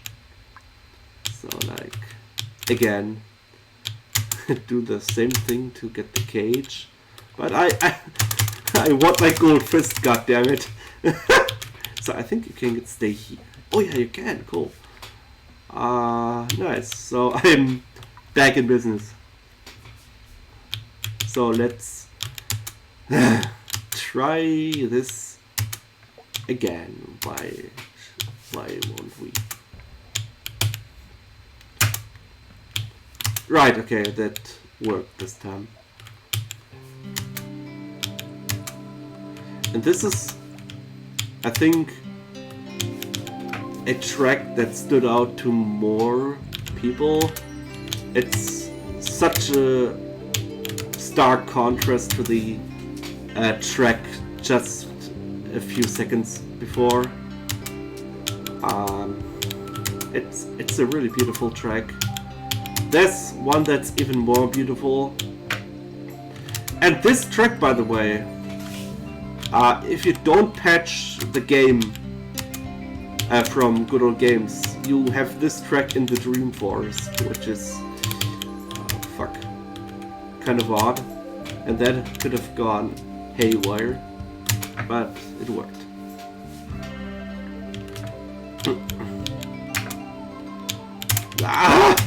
Okay. Right, I'm getting nervous, I suppose. Right, so get a little health. Sorry, okay, you I don't know what the track is called, but if you just Google search in YouTube the Rayman 1 soundtrack for PlayStation, you will find this for sure. It's like I'm awful right now, but it's like a very serene piece. It's nice.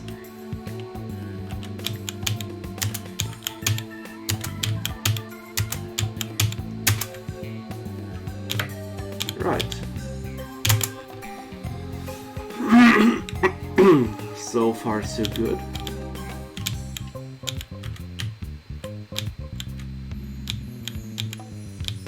And that worked, I'm surprised. Oh shit, these enemies, these are like...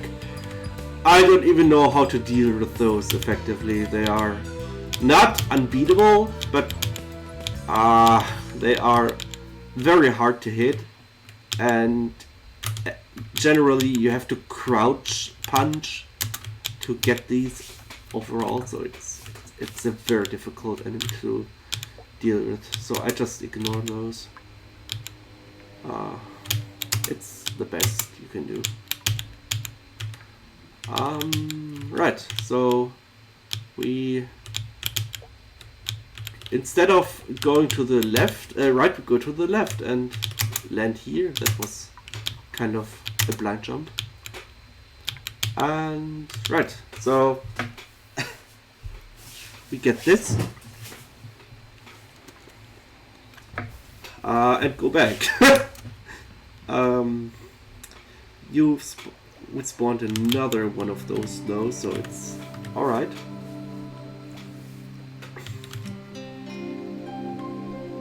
And this one goes further to the right as well. So obviously duck here. And get the cage. Nice. Whoops. And now we can go down here. Right.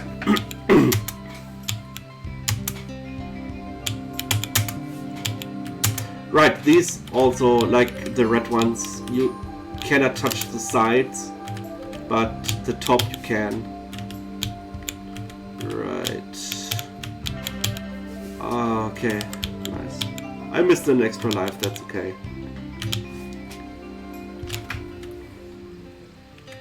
Oh, I goofed. Right. Oh, okay, cool. You don't have to punch the rock, but alright. Right, so that was Crystal Palace. And yeah, that fabled chapter. So I did save, right? Did I? I did. I'm gonna show you something. So, to spoil a little bit, Edith Joe's, the first level is like dark. You have like a little, what do you call it? Like these glowing insects. I totally forgot what they are called. But basically, this game has also, like I said, cheats and not just the lives cheat. You can type win map. So like, WINMAP. And this animation won't finish. And then instead of being dark, you can see everything. This is not normal, by the way, so I just wanted to show you this in case you struggle on the PC version anyway with this level. But I will show you how it's done regular. So, whoops. Let's go into the level again. I hope the animation plays now. Yeah. So basically, as far as I understand, Joe, this alien, doesn't have any power for his bar, I guess, or I don't know, sort of restaurant.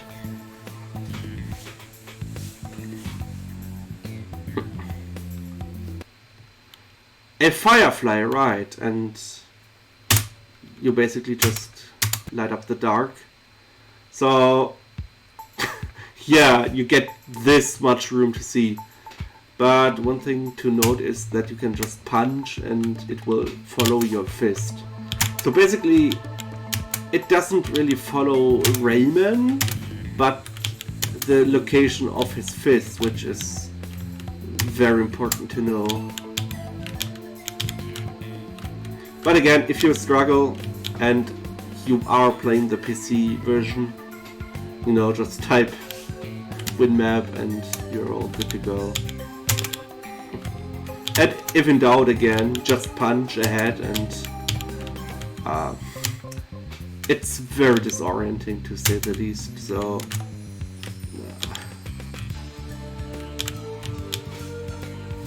right. Okay. My god, this is not fun to say the least. So right.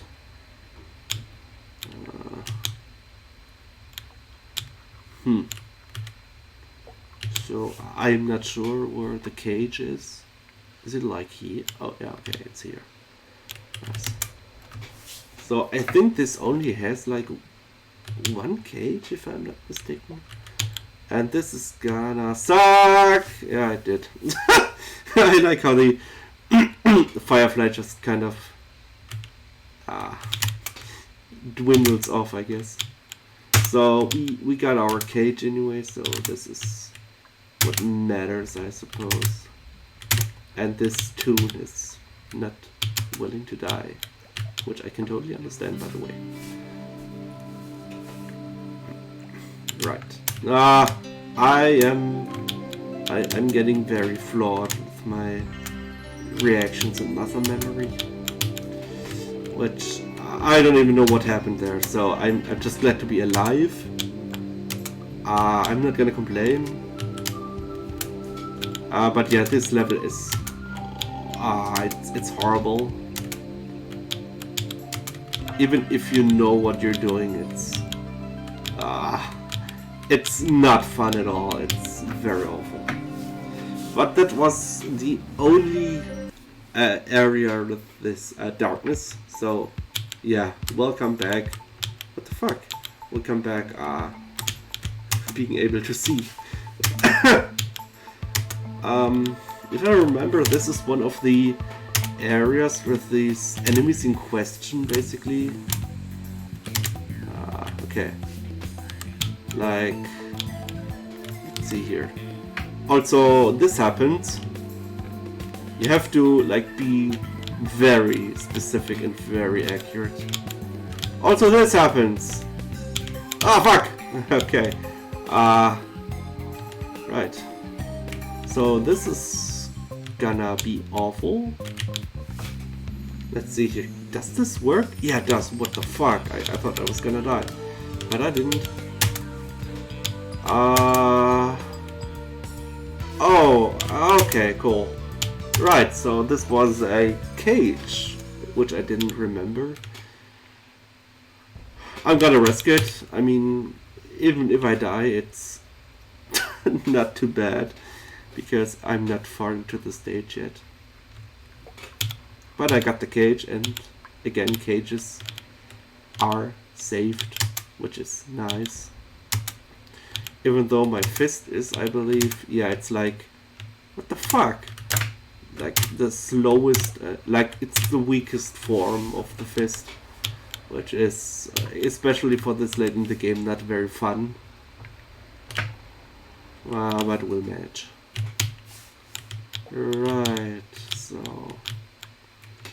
get up here, and like I don't even care. Let's just continue. So like, no, okay, that worked out, I guess. This is just awful. Hang on, like here. Okay, that worked out. Nice. So I thought I was gonna it was gonna be worse, but it's not that bad.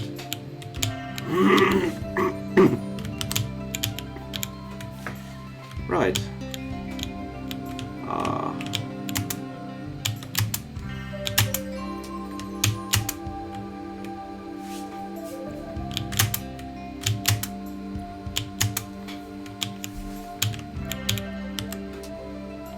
Right.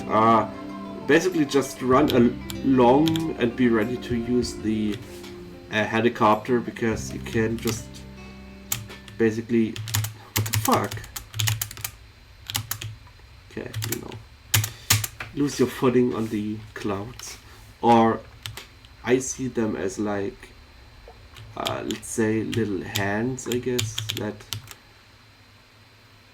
work like clouds. I don't know. They don't look like clouds to me. They are more like, you know, hands, or like hands, like gloves. Yeah, that's what I was looking for. My god. So maybe I should get, oh yeah, this track, right, this track. This is the one many people love so much. It's very beautiful, to say the least.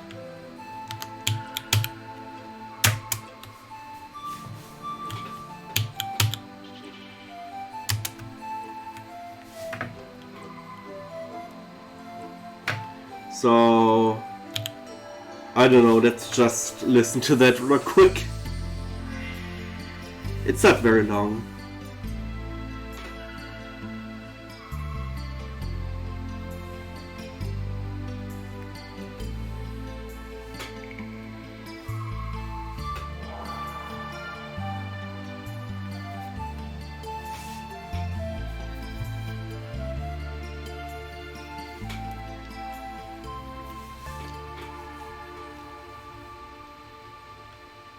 Yeah, that was it.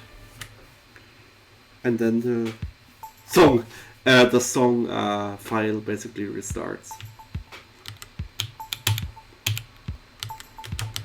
Right, so I am not sure. Yeah, these enemies, these are like, I don't know how to deal with those to this day. So I just basically say, you know, goodbye, I guess. I don't care getting hurt, but there's this electrical socket, like, that's why I thought that Joe effectively doesn't have electricity, so, and now these platforms work. Fun fact, if you do not activate this, like, I don't know, like punch in the electrical socket, which can happen if you use, you know, WinMap, and get, for example, to this level, these won't work. So it was always very confusing as a child. I mean, yeah, no, it's my own fault for using, even though built-in cheats, but you know, cheats still. But it's kind of a weird quirk that this game basically remembers if a task has been done and doesn't just assume you did it, which is, I mean, see it how you want, but it's very interesting, especially for a, you know, 2D platformer.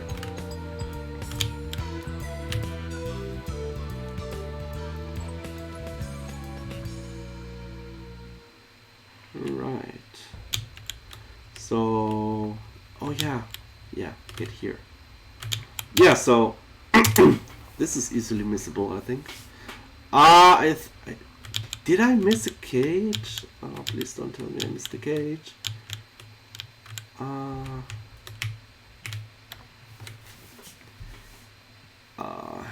it. No, okay, so yeah, you can see the the neon sign is doing its thing.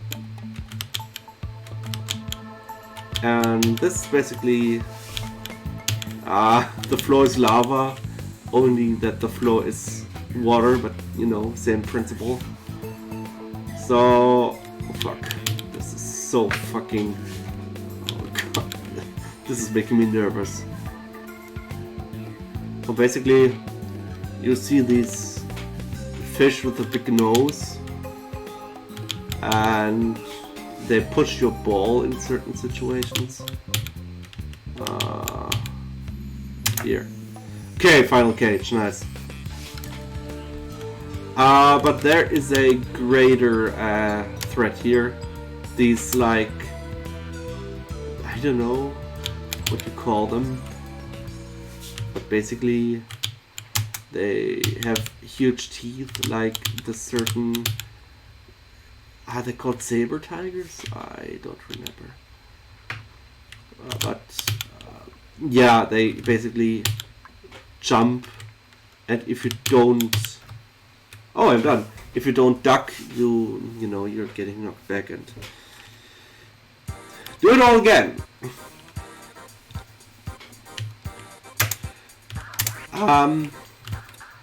This Mrs. Gobb's stalactites is like, if you don't collect all the cages, this is the last stage you can play.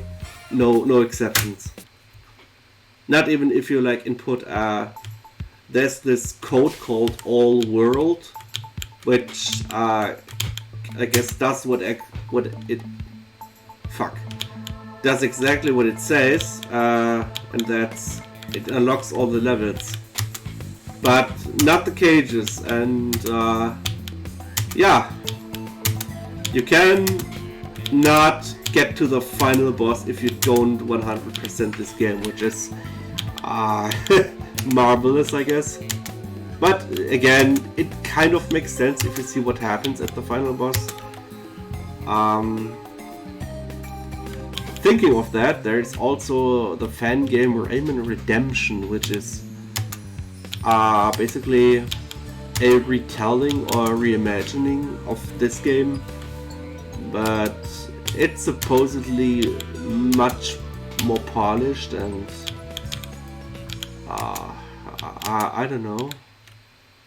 It's I have never really played it because it seems to be oriented control-wise towards the PlayStation game, which I am not a fan, sadly. But it's supposedly very good. The OST is, marvelous as far as I have heard. It even uses some of the original tracks from the Game Boy Advance port. So if the Game Boy Advance port has one advantage, it's that it has basically new original music.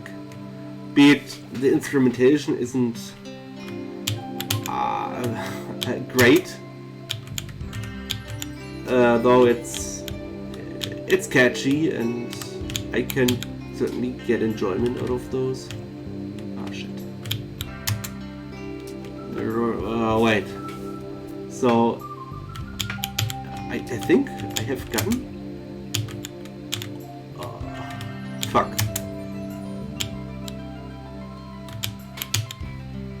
Oh, okay, I did it wrong. Right. So this is the final cage you can break. And this is Mr. Scops. He is, unlike the other bosses, not really beatable in the sense that you can just punch the living crap out of him. Rather, you have this little scene, where you have to endure a bit.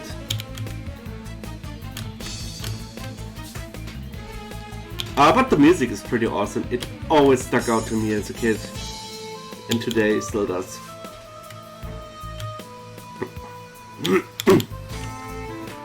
Yeah, speaking of lava, there's lava, I guess.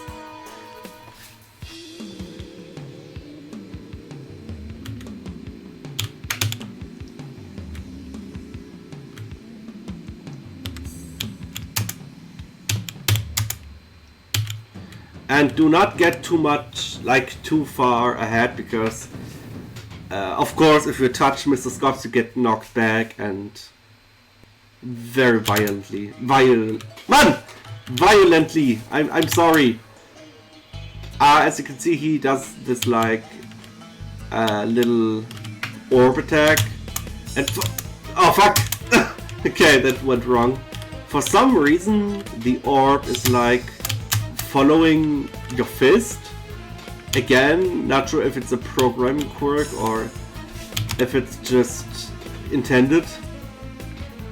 But yeah, and you basically redirect the orb to his face,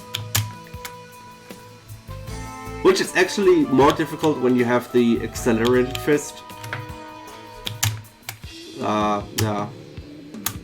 And I don't know how to avoid this, so I don't have 1 HP in this battle, otherwise, yeah. Though I do not know if you respawn here when you lose, or... And yeah, there's Batilla, who is trapped, I guess.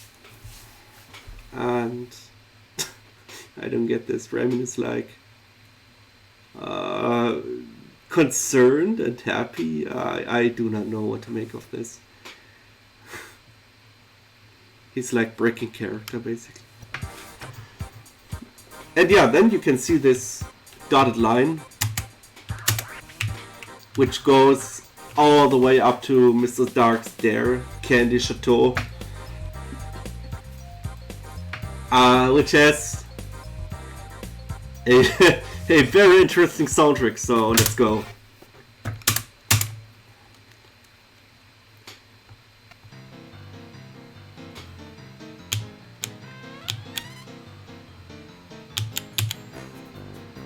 Oh fuck.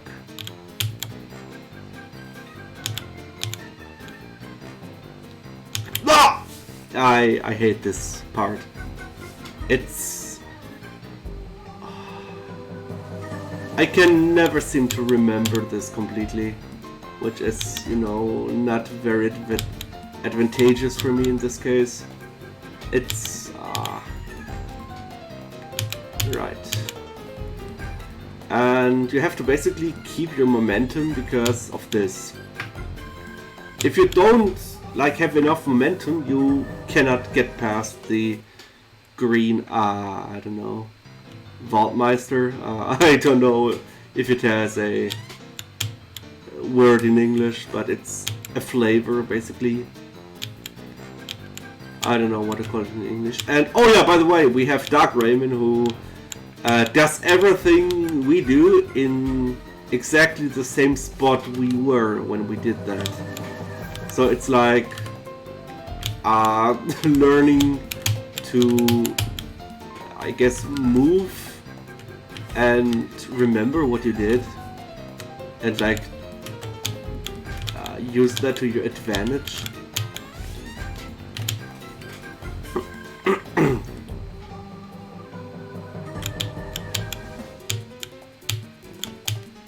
Right.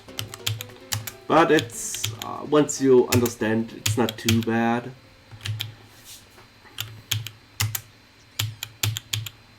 Right.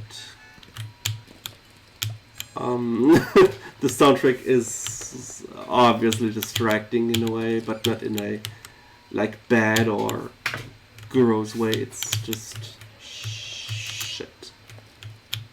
Oh fuck. Ah! Why can't I grab this? Thank you. Right, so bam. Oh yeah, by the way, the music is so here you have basically reversed vertical controls, like left is right and right is left. Yeah, that's about it. You can still punch and all the jazz, but if you basically don't flick the, I guess, reverse switch in your head fast enough, you you will have a lot of fun in that level, and by that I mean you will not have any fun.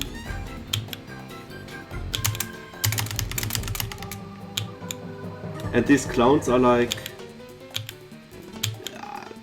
I guess, jamming, like hammering the ground, and you are actually kind of stunned when you are, you know, on the ground when that earthquake thingy happens. And it can, I mean, it's not really that bad because it's not very long, like even in Mario games, like Mario 3 comes to mind, that lasts longer in that game than here. So I guess, by the way, that little flash indicated that we have normal controls, but then comes Mr. Dark and makes us run all the time, which is like the most devious, I guess, thing he can do. But it's actually pretty mean if you don't know when and where to jump. Oh yeah, by the way, and we got enchanted again, and we can punch, which is great. So let's go beat Mr. Dark to a pulp with, I guess, I don't know. So yeah, he's like taunting us and saying, haha, you can't get the, can't get the fist power up. Yeah, I can still can punch, by the way, so. And I'm not sure, I think these flames are instant death. They have a very lenient hitbox, but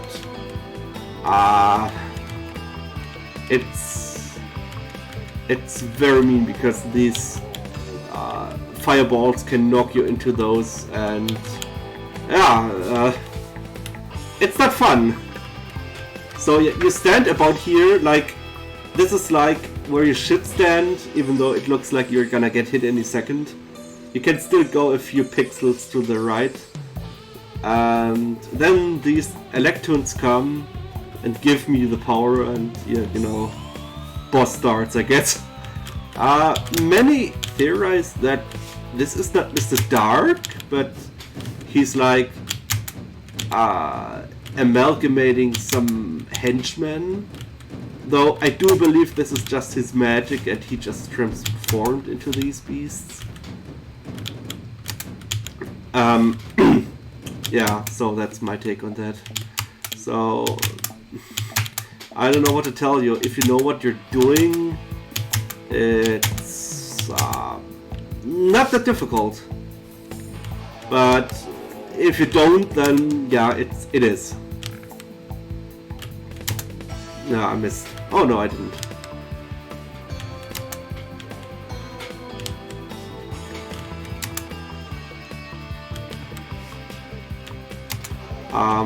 This comes a little late, I guess, but this game has an intro that is not playable in the GOG version. I don't know, it's not included, I don't know, but never mind. So this would have an ending cutscene as well, instead of just this picture. That's why I mentioned that. So I think you can basically Google, like YouTube has some uploads, I suppose, I hope.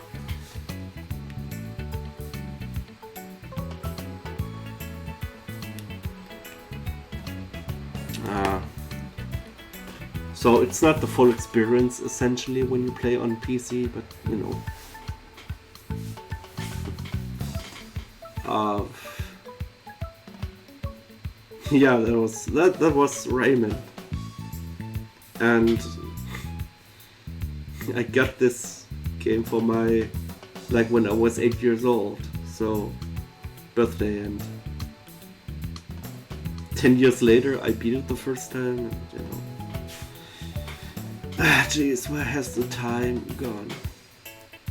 But, you know, not playtested, but still a wonderful game, to me at least.